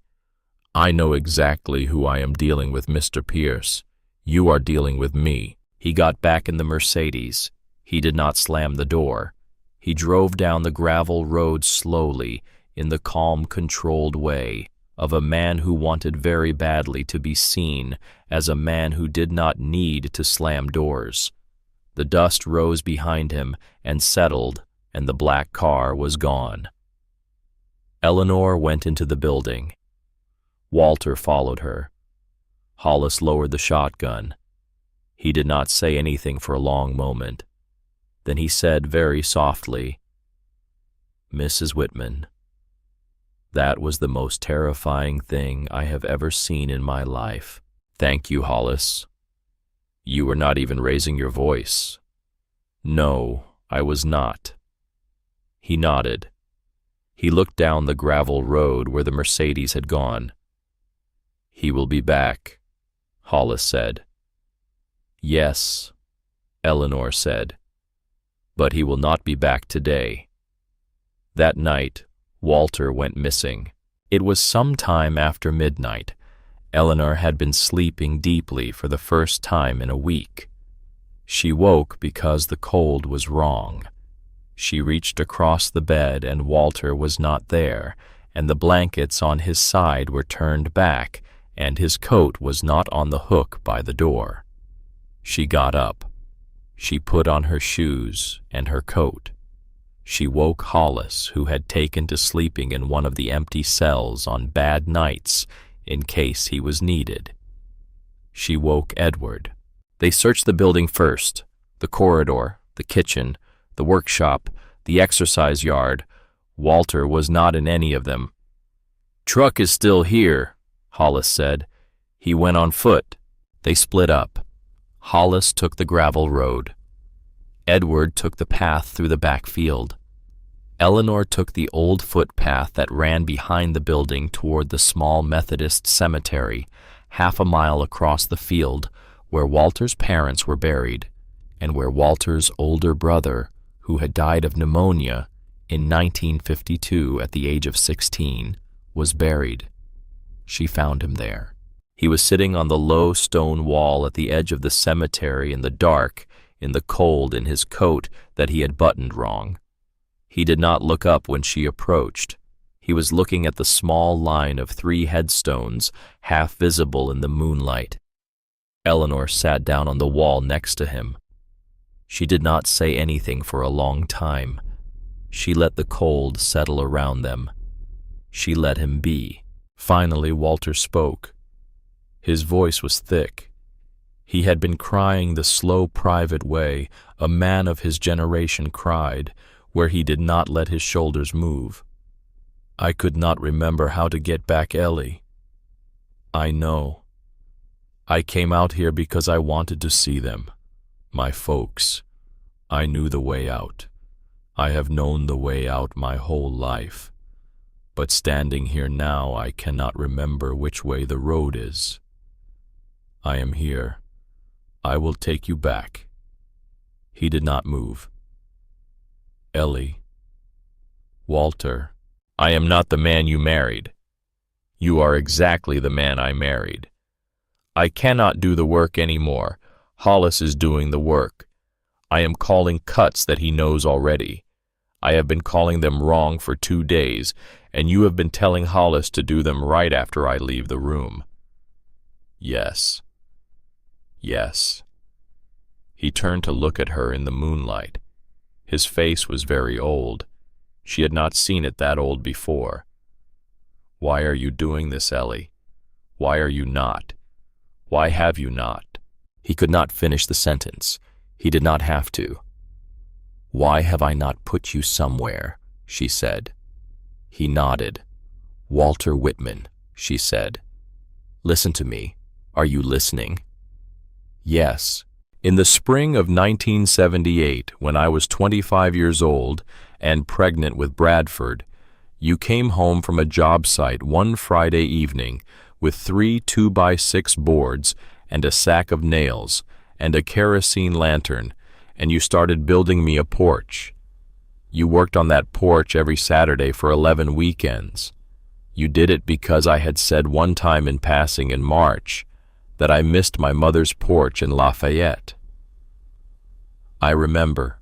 You built me a home for 54 years, Walter. You built it with your own hands. Now it is my turn. That is all. That is all that is happening here. I am doing what you taught me to do. I am building you a home. Do not tell me I should put you somewhere. There is no somewhere. There is only here. There is only us. He did not answer for a long moment. Then he reached for her hand. His hand was very cold. She took it in both of hers and held it. I am scared, Ellie, he said. I know. I do not want to forget you.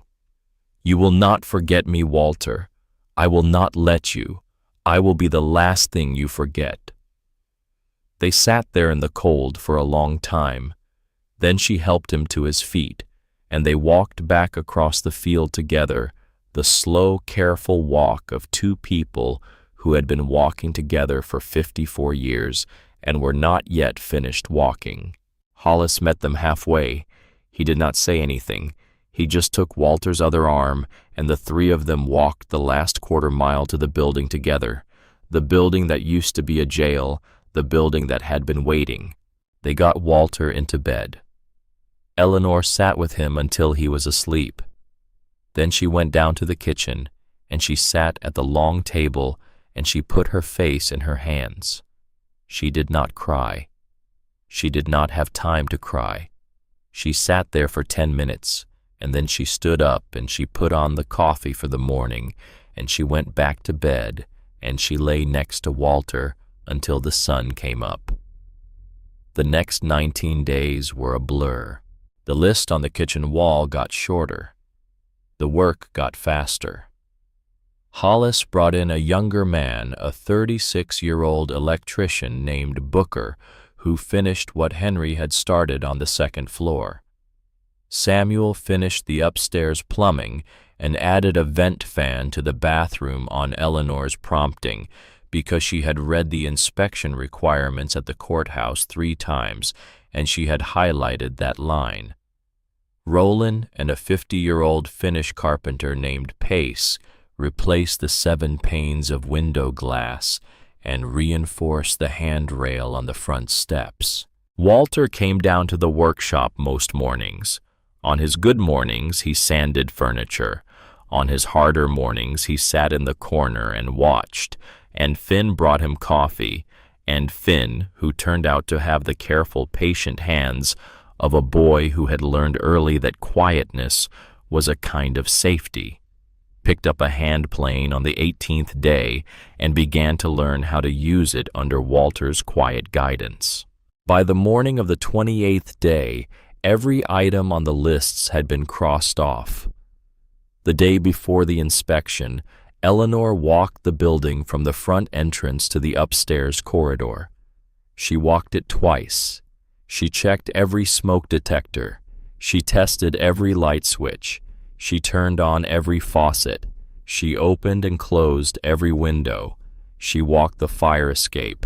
She walked the grounds. That night, she sat at the long kitchen table with all of them. There were 9 people at the table now: Eleanor and Walter, Delilah 6 months pregnant and nearly 7, Edward, Finn, Hollis, Roland, and Pace, who had brought their wives. The kitchen was warm. The wood stove was burning. Outside, the December wind was moving through the bars on the windows, and the long burgundy curtain Eleanor had hung on the first night was still there, still moving in the small draught. Walter was at the head of the table. It was a good night.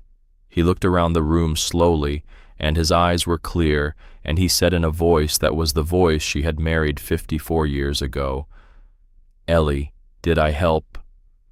She reached across and took his hand. "You called every cut, Walter. Every one." He nodded once. He did not let go of her hand for the rest of the meal. The inspector came at 9:15 the next morning. He arrived in a white state vehicle. He got out wearing a gray jacket and carrying a clipboard. His name was Patterson. He was somewhere in his middle 50s. He had thinning hair and a tight jaw, and Eleanor saw in the first 10 seconds of watching him cross the gravel turnaround that he had been instructed to fail this inspection. She knew the look. She had seen it on the faces of school administrators 35 times over the years, the look of a man who had been told to deliver a particular outcome, and who was trying very hard to believe he had arrived at the outcome on his own. Bradford had made a phone call. Bradford had connections in the county commissioner's office that went back 15 years. Bradford had not waited for Vincent to deliver evidence. Bradford had moved on to the inspection itself. Patterson came up the front steps. Eleanor met him at the door. She did not introduce Walter. She did not introduce anyone.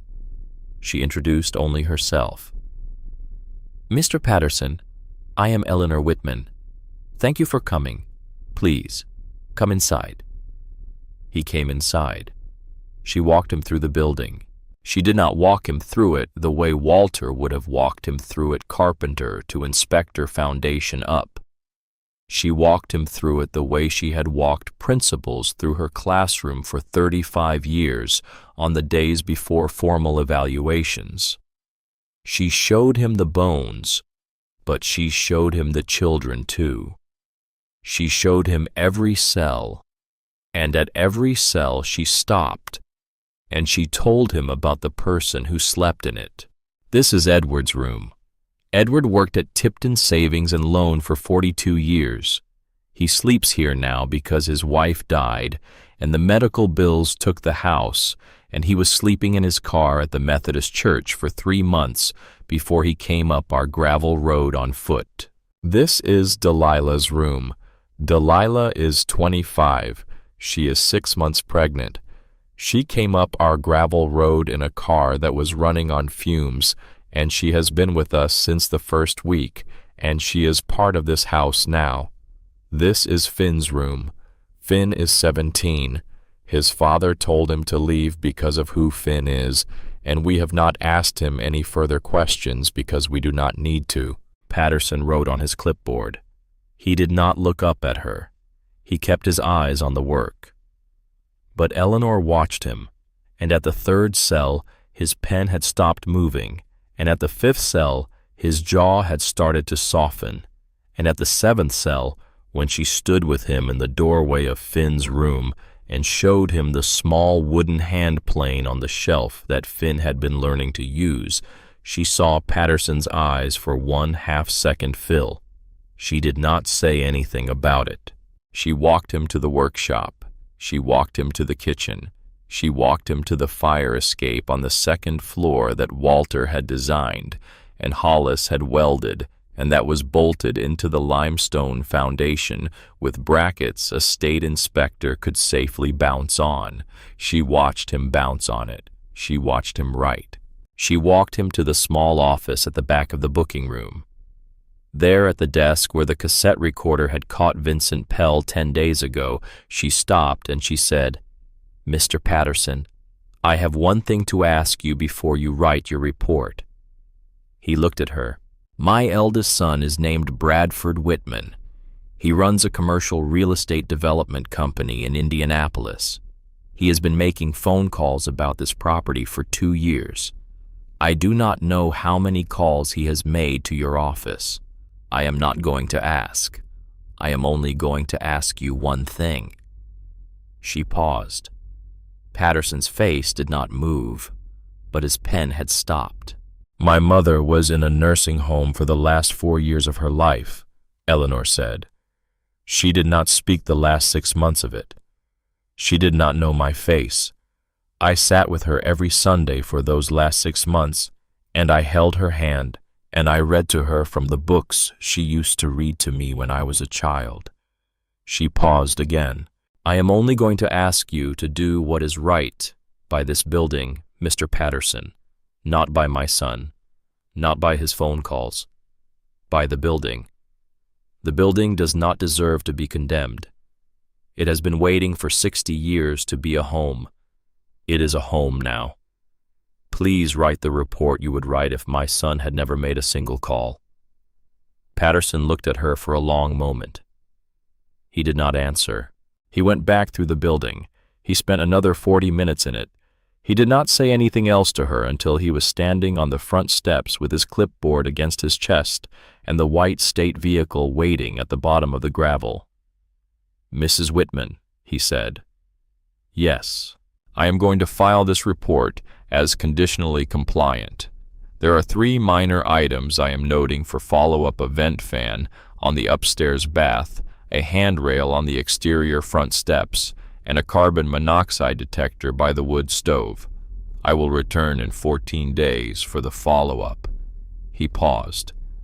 "My mother passed last March," he said quietly. "I sat with her the last weeks. I read to her too." He nodded once. He went down the steps. He drove away. The follow-up 2 weeks later took 10 minutes. Patterson signed off and left.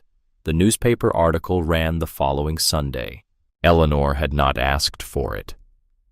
A young reporter named Marion Whitley had come up the gravel road on a Tuesday, and Eleanor had not been able to think of a polite reason to send her away, and Marion had sat at the kitchen table for 3 hours and listened. The article ran on the front page of the Millbrook County Herald the following weekend. By Tuesday, it had been picked up by the Indianapolis Star. By Friday, it was on the wire. Donations began to arrive, not the canned goods and the blankets that had come in November. Money, checks, envelopes from people Eleanor had never met in towns she had never been to. The total in the donations account by the 8th day after the article ran was $487,000. Bradford filed his petition on the 14th day after the article ran. A sheriff's deputy came up the gravel road at 3 in the afternoon. He had a sealed envelope. He handed it to Eleanor on the front steps. He did not stay. Eleanor took the envelope into the kitchen. She set it on the long table. She did not open it for an hour. She sat with it. She made a pot of tea. She poured 2 cups. She waited until Walter came in from the workshop. He came in at 4. He was on a good day. He sat down across from her and looked at the envelope. "What is it, Ellie?" "It is from Bradford," she said. "It is a court filing." She opened it. She read it. She read it twice very slowly, the way she had read the prescription bottle in the Pineview Motor Lodge 8 weeks ago. Bradford had filed for emergency conservatorship.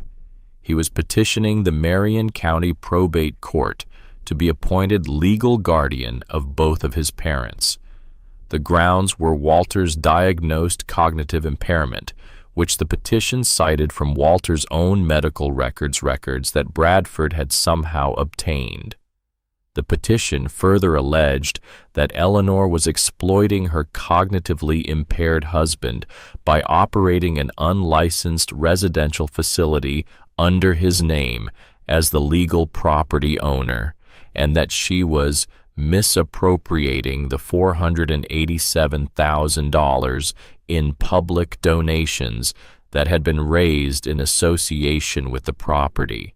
The petition asked the court to appoint Bradford as conservator and to freeze all donated funds in a trust under his sole control, pending a competency evaluation of both parents. The hearing was set for 21 days out. Eleanor folded the petition. She set it on the table. Walter was looking at her. His eyes were clear.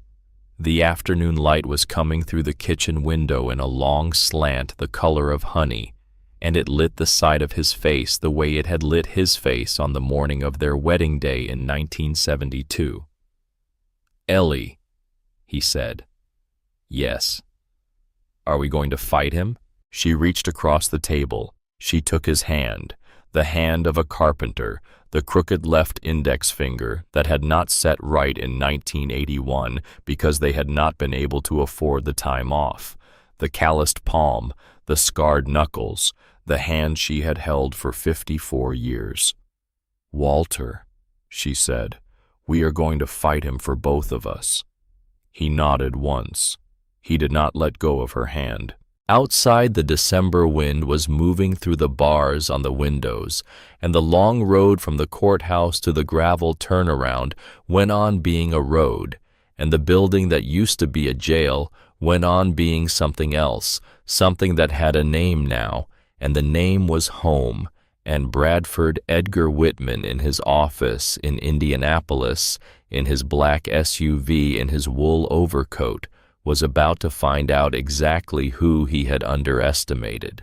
The lawyer who came up the gravel road 3 days after the petition was served was 33 years old and drove a small green Subaru that had a child's car seat in the back. She parked at the turnaround and got out wearing a charcoal coat and a pair of boots that had walked a great many courthouse hallways. She stood for a long minute looking at the building the way every visitor stood for a long minute looking at the building, and then she came up the steps. Eleanor met her at the door. The young woman set down her briefcase. She took off her gloves slowly. Her hands were shaking a little, but it was not the shaking of cold.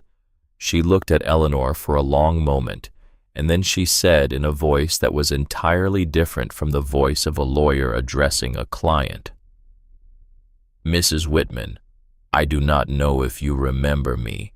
My name is Adelaide Brennan. I was in your 3rd grade class at Millbrook Elementary in the spring of 2001. Eleanor looked at her. She did remember. She remembered a small blonde girl with a stutter and a habit of hiding behind her hair.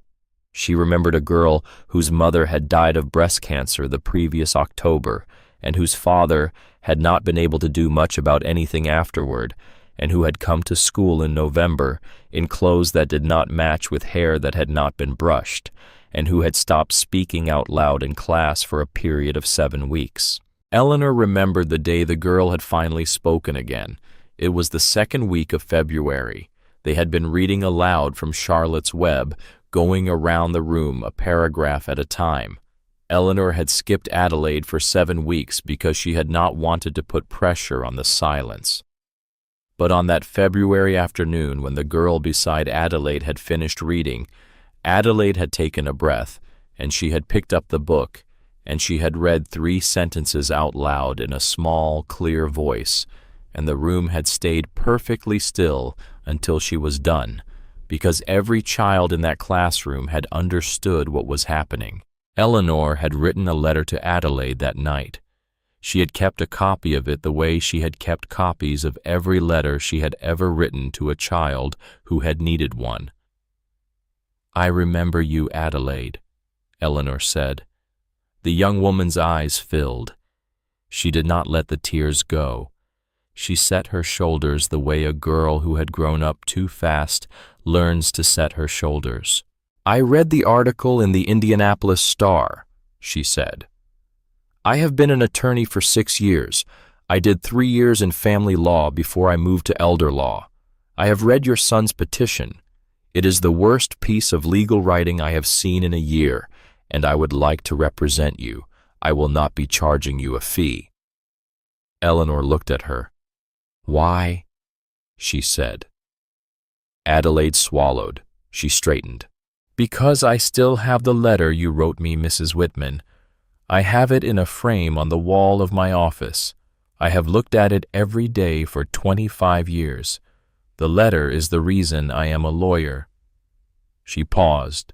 Her voice did not quite hold steady, but she did not look away. "You wrote that I was going to do something extraordinary with my life. I have not yet done it. I would like to start now." Eleanor stood in the doorway of the building she had bought for $6, and she looked at the young woman in the charcoal coat, and she thought of the small girl behind the hair in the spring of 2001, and she thought about all the things a teacher does not know in the moment she is doing them. She opened the door wider. "Come in, Adelaide. There is coffee." Theodore came home 4 days later. He had not been home in 3 years. He flew in from Seattle on a red-eye and rented a car at the Indianapolis airport at 6 in the morning, and he drove the 70 miles to Millbrook with the heater on too high and his hands tight on the wheel. He was 40 years old. He worked in software. He had not called his mother in 18 months, and he had not been able to tell anyone, not even himself, exactly why. He came up the gravel road just before 9. Eleanor was on the front porch. She had been waiting for him in the small, careful way a mother waits for a child who has not yet announced he is coming. He had emailed her the night before. The email had been 3 sentences long. She had read it 4 times. He got out of the rental car. He did not say anything. He walked up the steps. He stopped in front of her on the porch, and he was all of a sudden 8 years old again. The 8-year-old boy who had brought her a dandelion in a paper cup on Mother's Day in 1994. And his face went, and he put his arms around her, and he said the only thing he had been able to think to say on the long flight from Seattle. "Mom, I am so sorry." She held him. She held him for a long time. She did not say it was all right. She did not say anything at all. She had learned in 50 years of being a mother and 35 years of being a teacher that there were apologies that needed to be received in silence, because anything you said to fill the silence was a way of taking the apology back from the person who was offering it. When he could speak again, he stepped back. He wiped his eyes with the back of his hand. "I brought something, Dee," he said. He went to the rental car. He came back with a brown accordion folder. He sat down with her at the kitchen table, and he opened the folder, and he laid out in front of her 18 months of bank statements. "I have been sending money," he said, "every month, $2,000, to a joint checking account at Tipton Savings, the account that has Dad's name on it. I set it up the year I moved to Seattle. I told Bradford about it. I told Bradford to make sure you and Dad knew it was there." He turned the statements around so she could see them. The deposits were there, every month for 18 months. $2,000 from a Seattle routing number on the 1st of every month. The withdrawals were also there, every month for 18 months. $2,000 withdrawn within 48 hours of each deposit by a debit card that had been issued under the name of Bradford Edgar Whitman. Eleanor looked at the statements. She did not cry. She had stopped being surprised by what Bradford was capable of somewhere around the night Delilah had told her about the dinner in Indianapolis. But there was a small, cold place inside her that opened a little wider when she saw the line of $2,000 withdrawals stretching back across an entire calendar year and a half. "He closed the account 2 months ago," Theo said. "I got the notice. I called him. He said you and Dad had asked him to consolidate things into a different account because the bank was charging fees. I did not push him on it. I should have." He stopped. He looked at the statements on the kitchen table. "Mom, I am the youngest. I have been the youngest my whole life. I have always let Bradford handle things because Bradford was the one who handled things. I should have come home. I should have called. I should have done about 100 things that I did not do. I do not know how to fix it." Eleanor reached across the table. She put her hand on top of his. "Theodore," she said, "you came home now. That is what you can do. The rest of it we will figure out as we go." He nodded. He did not trust his voice. "Can I see Dad?" he said finally. "He is in the workshop," she said. "Go on. He is having a good day." Theo went out to the workshop. Eleanor stayed at the kitchen table with the bank statements in front of her.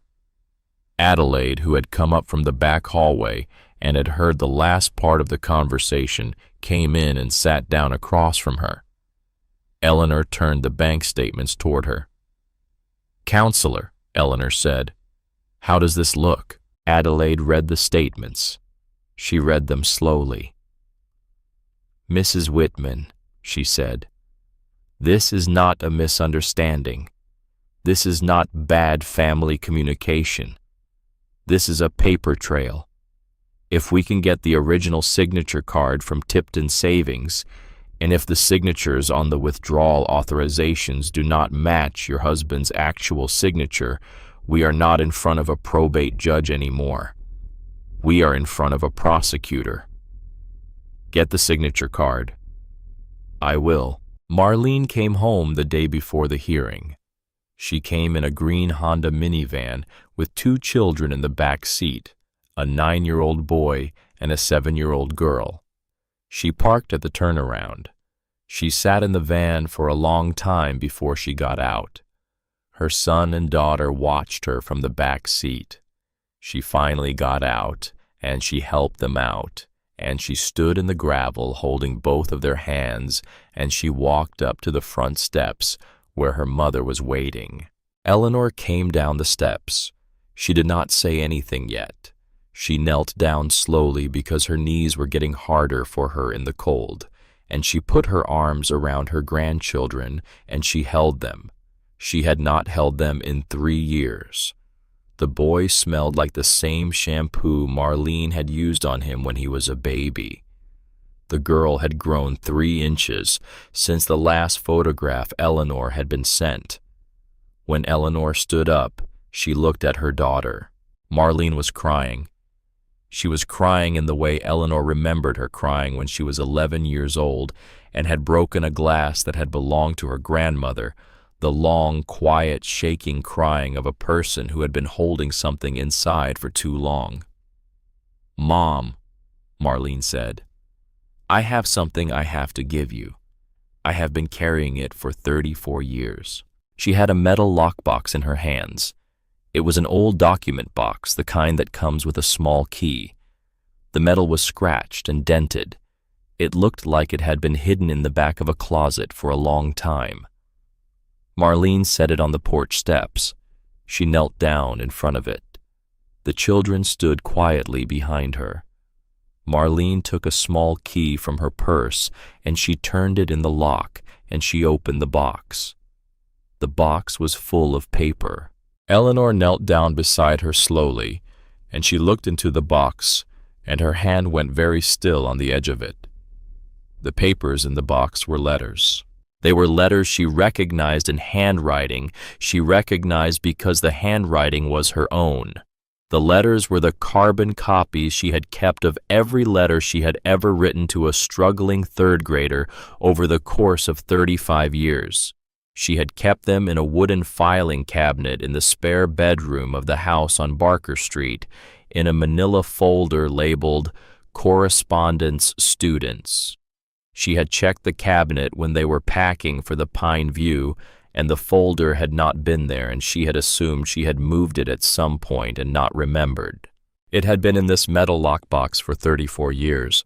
"Mom," Marlene said. Her voice was very small. "I was 8 years old. It was the spring of 1990.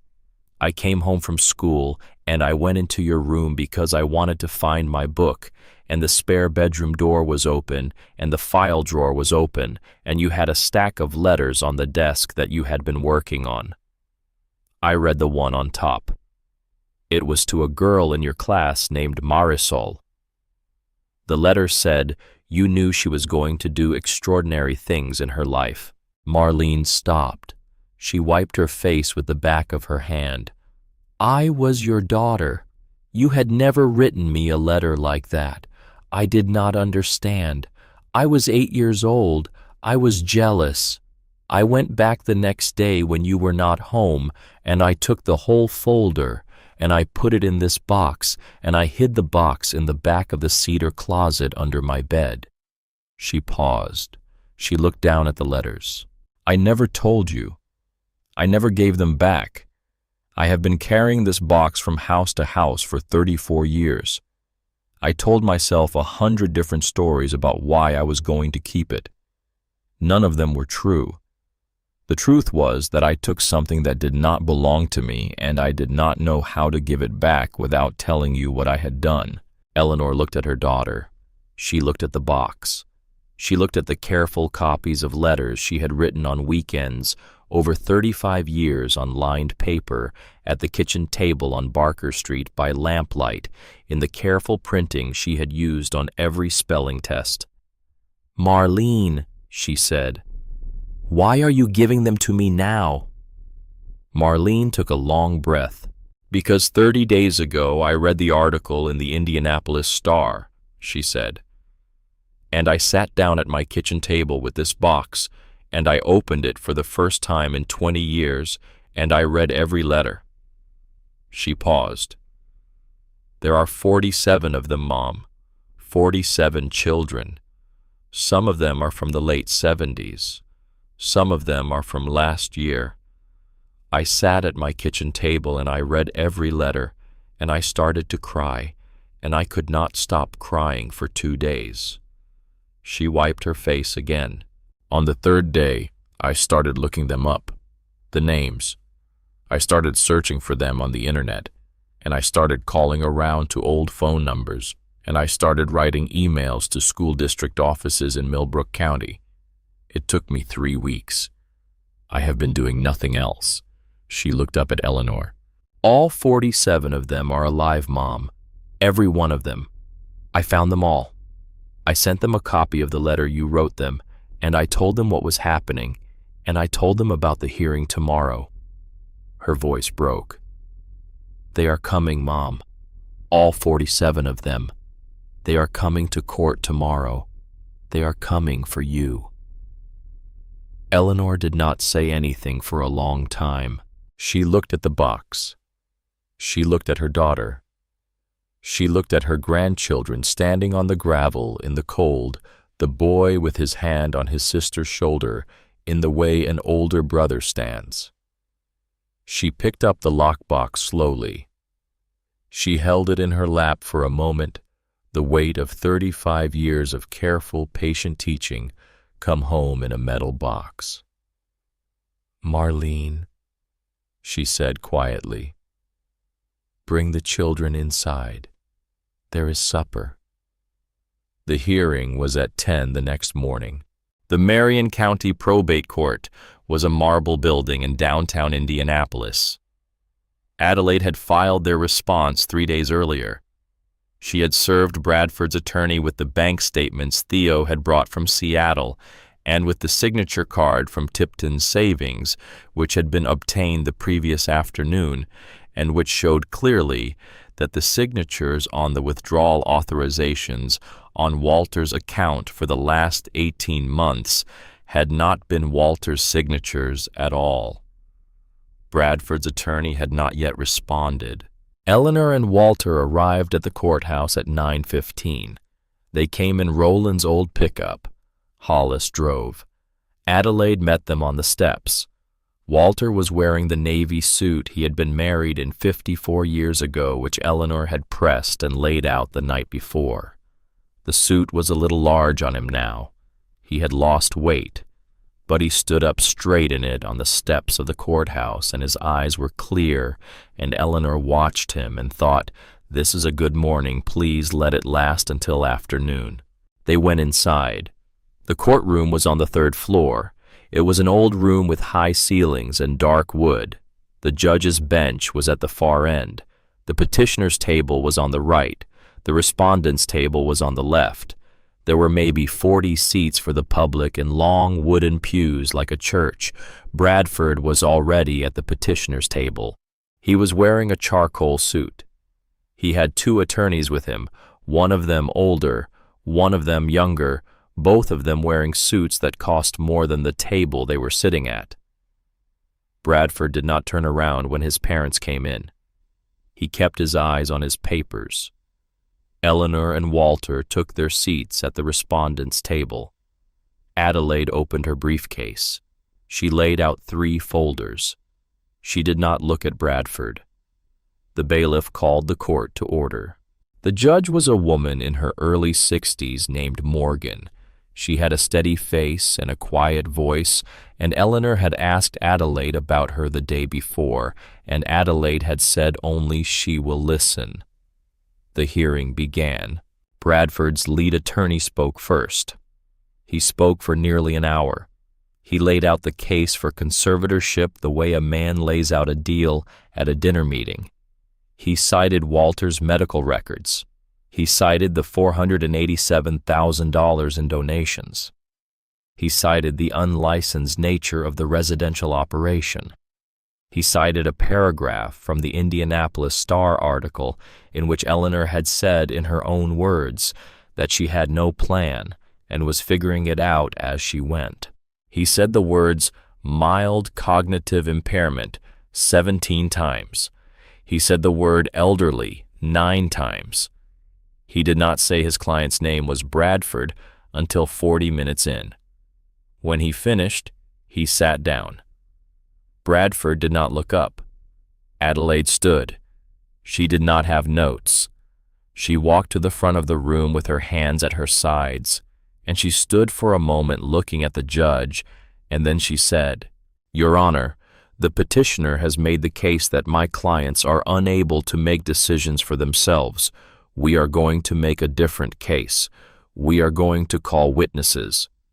She turned to the bailiff. "We call Hollis Bramwell."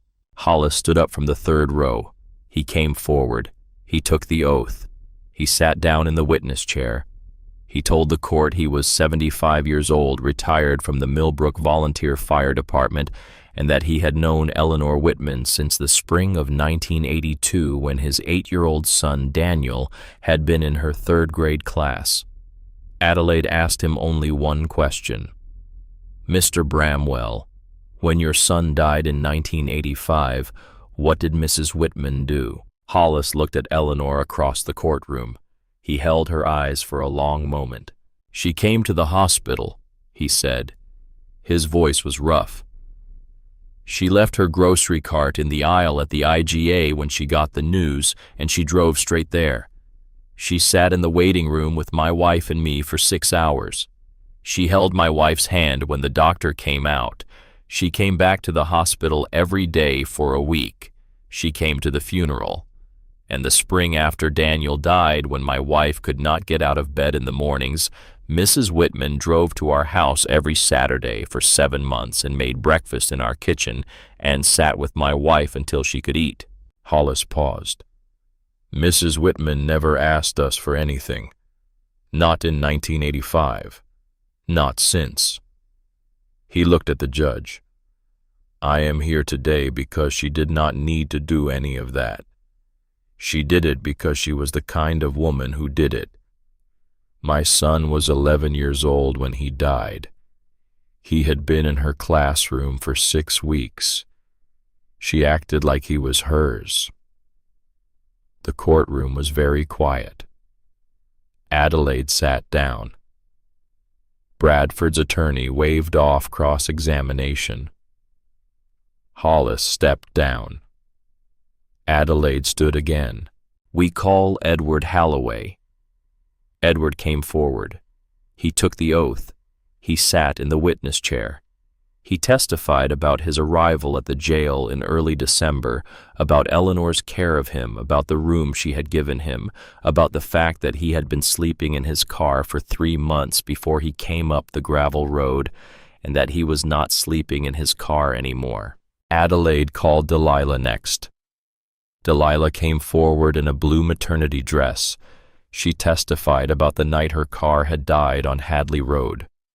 She testified about the bruise on her jaw. She testified with her voice steady and her eyes on Adelaide and not on Bradford about the dinner 6 months ago in Indianapolis when she had heard Bradford Whitman discuss the property at $6 and the family-side arrangements he was going to make to clear the way. Bradford's attorney objected. The judge overruled the objection. Delilah finished her testimony. Adelaide called Finn. He came forward in a borrowed jacket that was a little too large for him.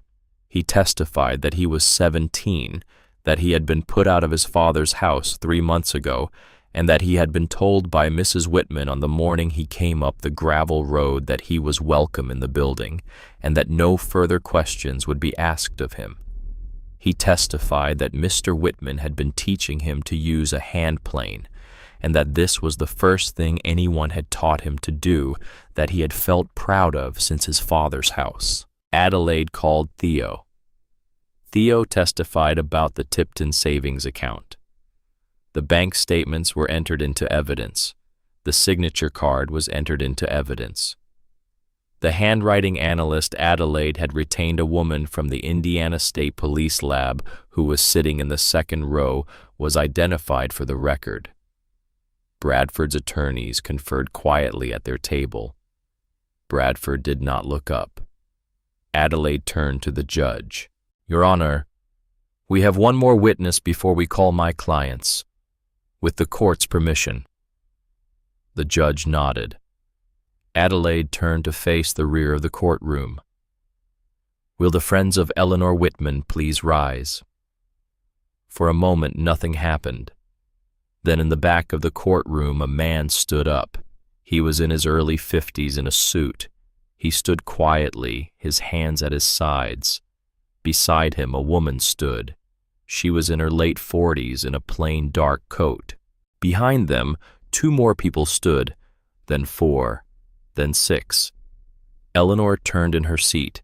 Walter beside her turned more slowly. He blinked. He did not understand at first.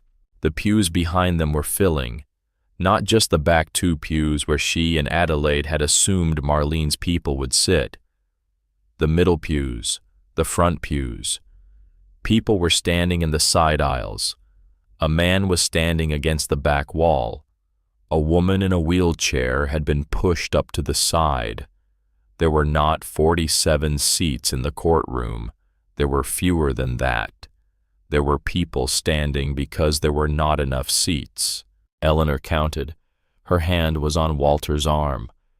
Walter was watching her face, not the room. She counted slowly the way she had counted children in her classroom on the first morning of every September. 47. Marlene was sitting in the second pew. Her 2 children were beside her. She was watching her mother's face, and she was crying quietly, and she did not look away. The judge looked at the room. She did not say anything for a long moment. Then she looked at Adelaide.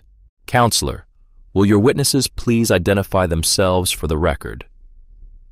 Adelaide nodded once. She turned to the room.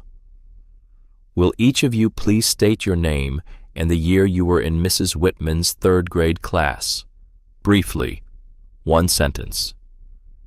The woman in the suit at the back spoke first.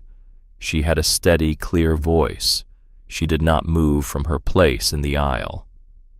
My name is Marisol Vance. I was in Mrs. Whitman's class in 1990. I am a pediatric oncologist at Riley Hospital. The man beside her. My name is Catherine Adair's husband, Patrick Adair. I am here with my wife, who was in Mrs. Whitman's class in 1986. She is a high school principal in Tipton. The woman beside him stepped forward. I am Catherine Adair, she said quietly. I am also here. A man in the third row. James Sutton. I was in Mrs. Whitman's class in 1978. I am a journeyman electrician. I served 11 years in the Indiana Department of Correction, starting in 1991, and Mrs. Whitman wrote me a letter when I was 8 years old that I have kept in my wallet for 47 years. Eleanor put her hand to her mouth. The voices kept coming. A woman in her 40s, 2 pews back, who was now a labor and delivery nurse at Methodist Hospital. A man in his 50s who had spent 20 years in the Marion County Sheriff's Department and had retired the previous June. A woman in her 30s who was a third-grade teacher at Millbrook Elementary, now in the same classroom where Eleanor had taught her. A man in his 60s who had become a structural engineer. A woman in her late 50s who ran a nonprofit in Bloomington that placed foster children in long-term homes. A man in the back row in a heavy canvas coat who said in a quiet, shaking voice that he was a master carpenter in Greenwood and that he had been homeless for 2 years in his late 20s and that the letter Mrs. Whitman had written him in 1987 had been folded inside his coat pocket the entire time. 47 of them. 47 names. 47 occupations. 47 lives that had begun in a classroom on the second floor of Millbrook Elementary School over the course of 35 Septembers. When the last of them had spoken, a young woman of 26, who was a social worker in Indianapolis, who had been in Eleanor's last class in the spring of 2013, the courtroom went very quiet. The judge looked down at her bench. She wrote something on a piece of paper. She did not look up for a long moment. Bradford had finally lifted his head. He was looking at the room. His face had the look of a man who had spent 20 years calculating with great precision and who was for the first time looking at a calculation he had not made.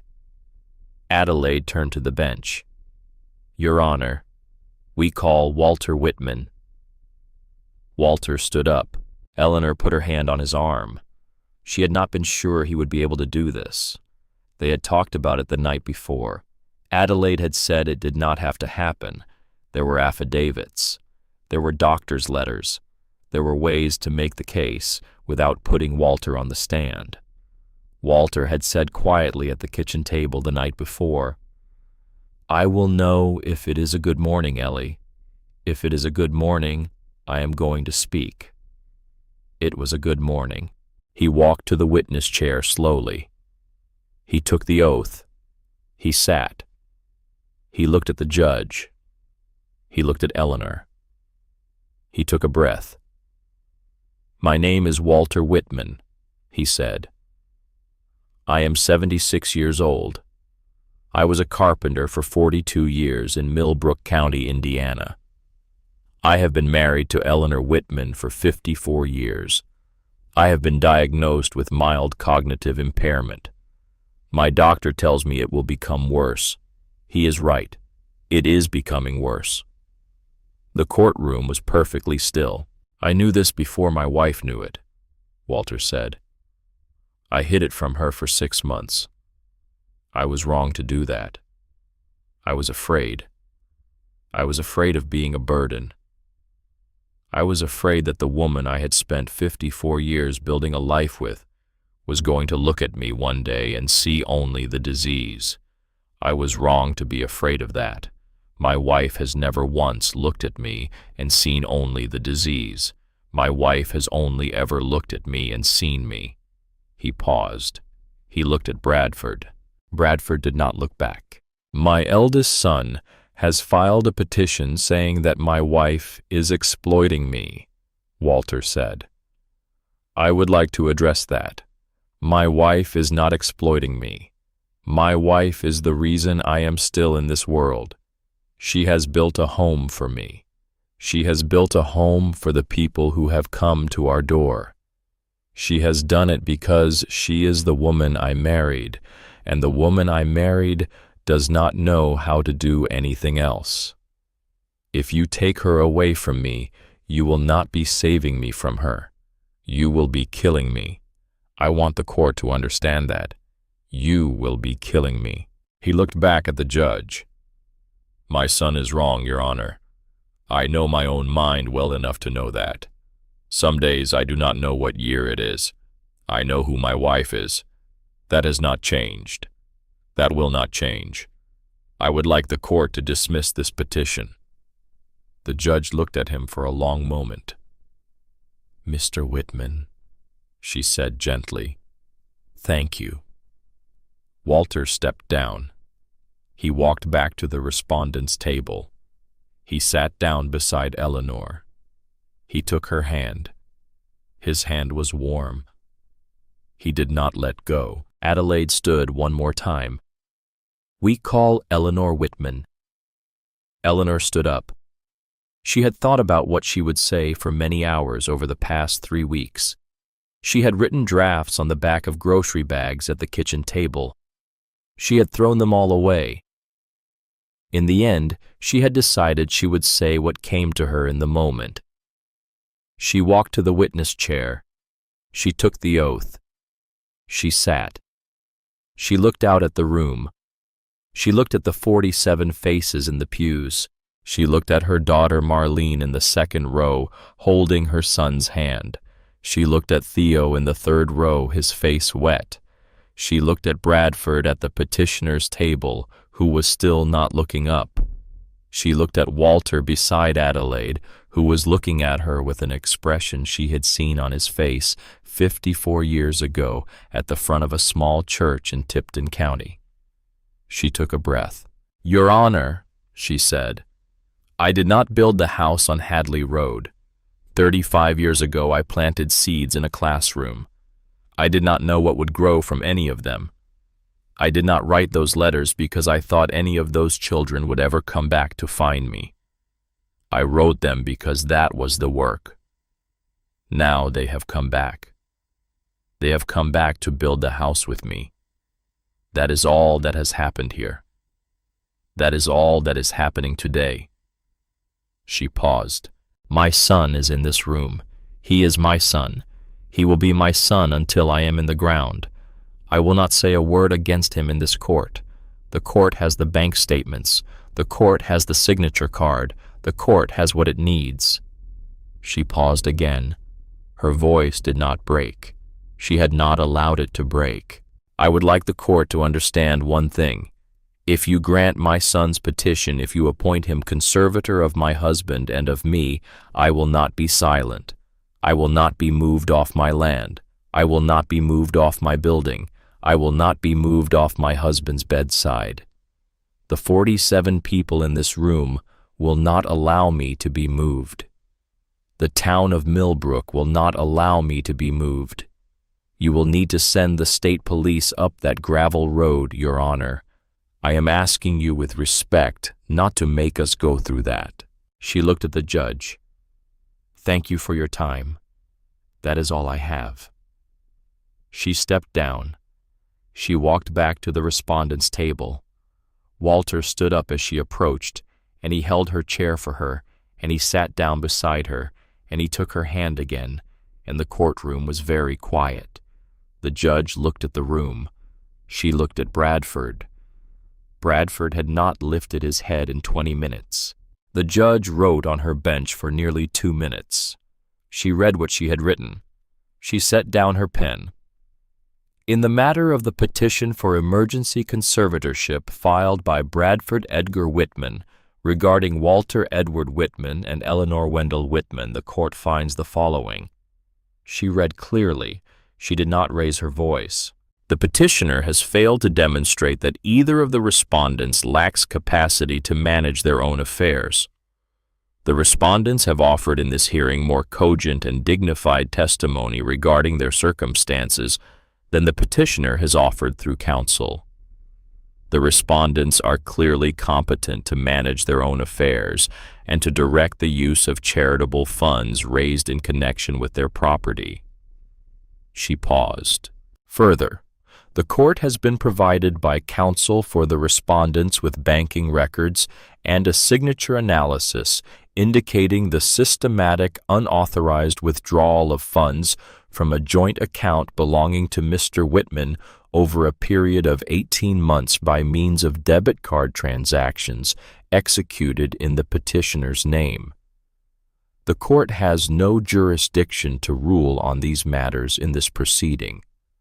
The court will be referring the banking records and the signature analysis, along with a transcript of this hearing, to the Marion County Prosecutor's Office for review. Bradford's older attorney shifted in his chair. The petition is denied. Court is adjourned. The gavel came down. The courtroom did not erupt. It was not that kind of room, and they were not that kind of people. There was a long, quiet exhalation the way a room exhales when it has been holding its breath. The 47 stood to leave in small, respectful groups, and many of them came forward to the rail at the front of the courtroom, and Eleanor stood up slow on her tired knees, and she went to the rail and she greeted them, one by one, each by name. She had read the carbon copies of every letter the night before in the lockbox Marlene had given her, and she had written every name on a small index card, and she had put the cards in her coat pocket, but she did not need them. She remembered every one of them. She had remembered them all along. It was the last thing the disease ever was going to take from her, and she knew it. Bradford had left the courtroom by a side door. She did not see him go. She did not look for him. The morning of the verdict was in early February. Outside the courthouse, the sky was the same color it had been on the morning she had bought the jail. Cold pewter, the color of an Indiana winter that had not yet decided to give in to anything. She and Walter walked out of the courthouse together. A year went by. The building on Hadley Road went on being what it had been becoming. 22 people lived in it by the following December. Walter had good days and harder days. On the good days, he sat in the workshop and called the cuts while Finn made them, and Finn, who turned out to be the natural carpenter Walter had suspected he was, on the morning he picked up a hand plane, finished his GED in May, and started at Ivy Tech in the fall on a trade scholarship a local foundation had created in Walter's name without asking permission first. Delilah's daughter was born in March. They named her Lily. Hollis built her cradle. Walter sanded the rockers.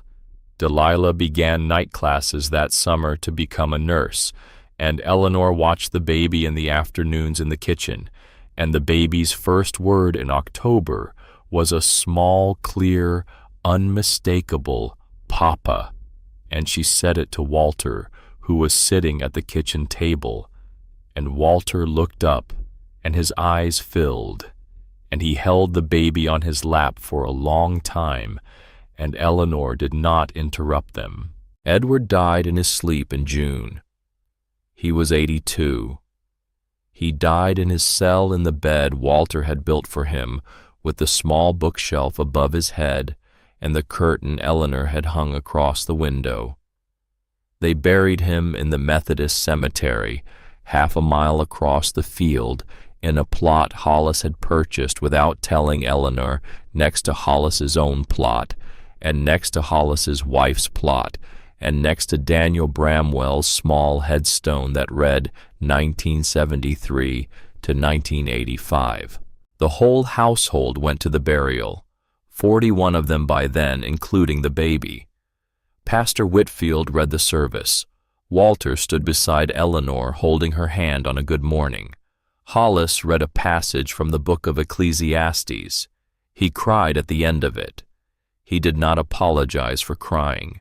Marlene came to live in Millbrook the following spring. She rented a small house 6 miles from the gravel road. She brought the children. Philip Halsey, her husband, did not come with her. They had separated quietly in February. Marlene did not talk about it much. She drove out to the building 4 times a week.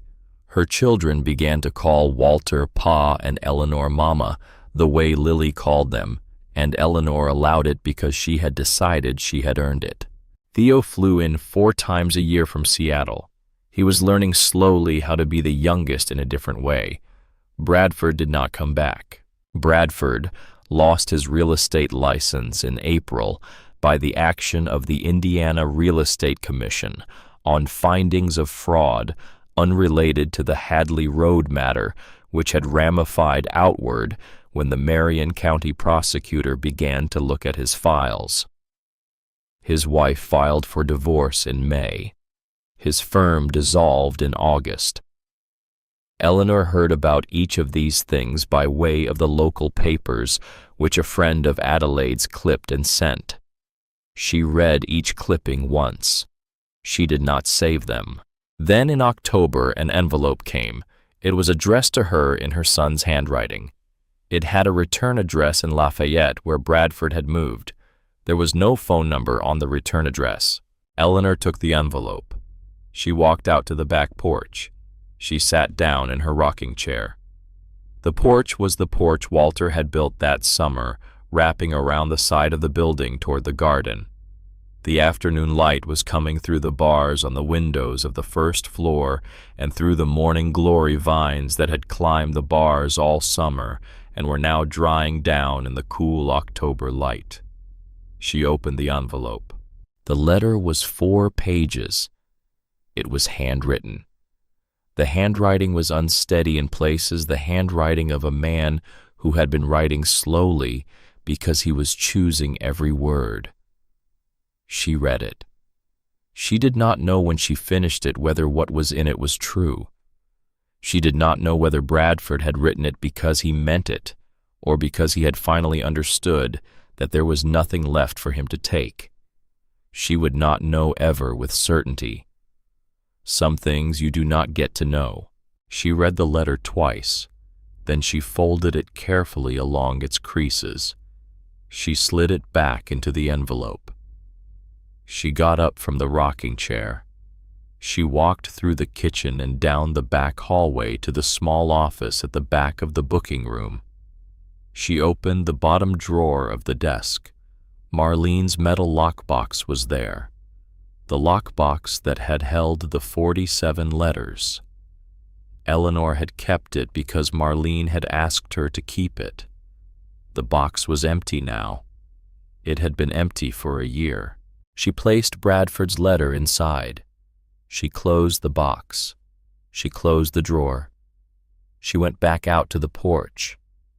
Walter was there now. He had come out of the workshop. He sat down in the rocking chair next to hers. It was a good afternoon. He looked at her, and his eyes were clear, and he reached for her hand. "Ellie," he said, "was that a letter?"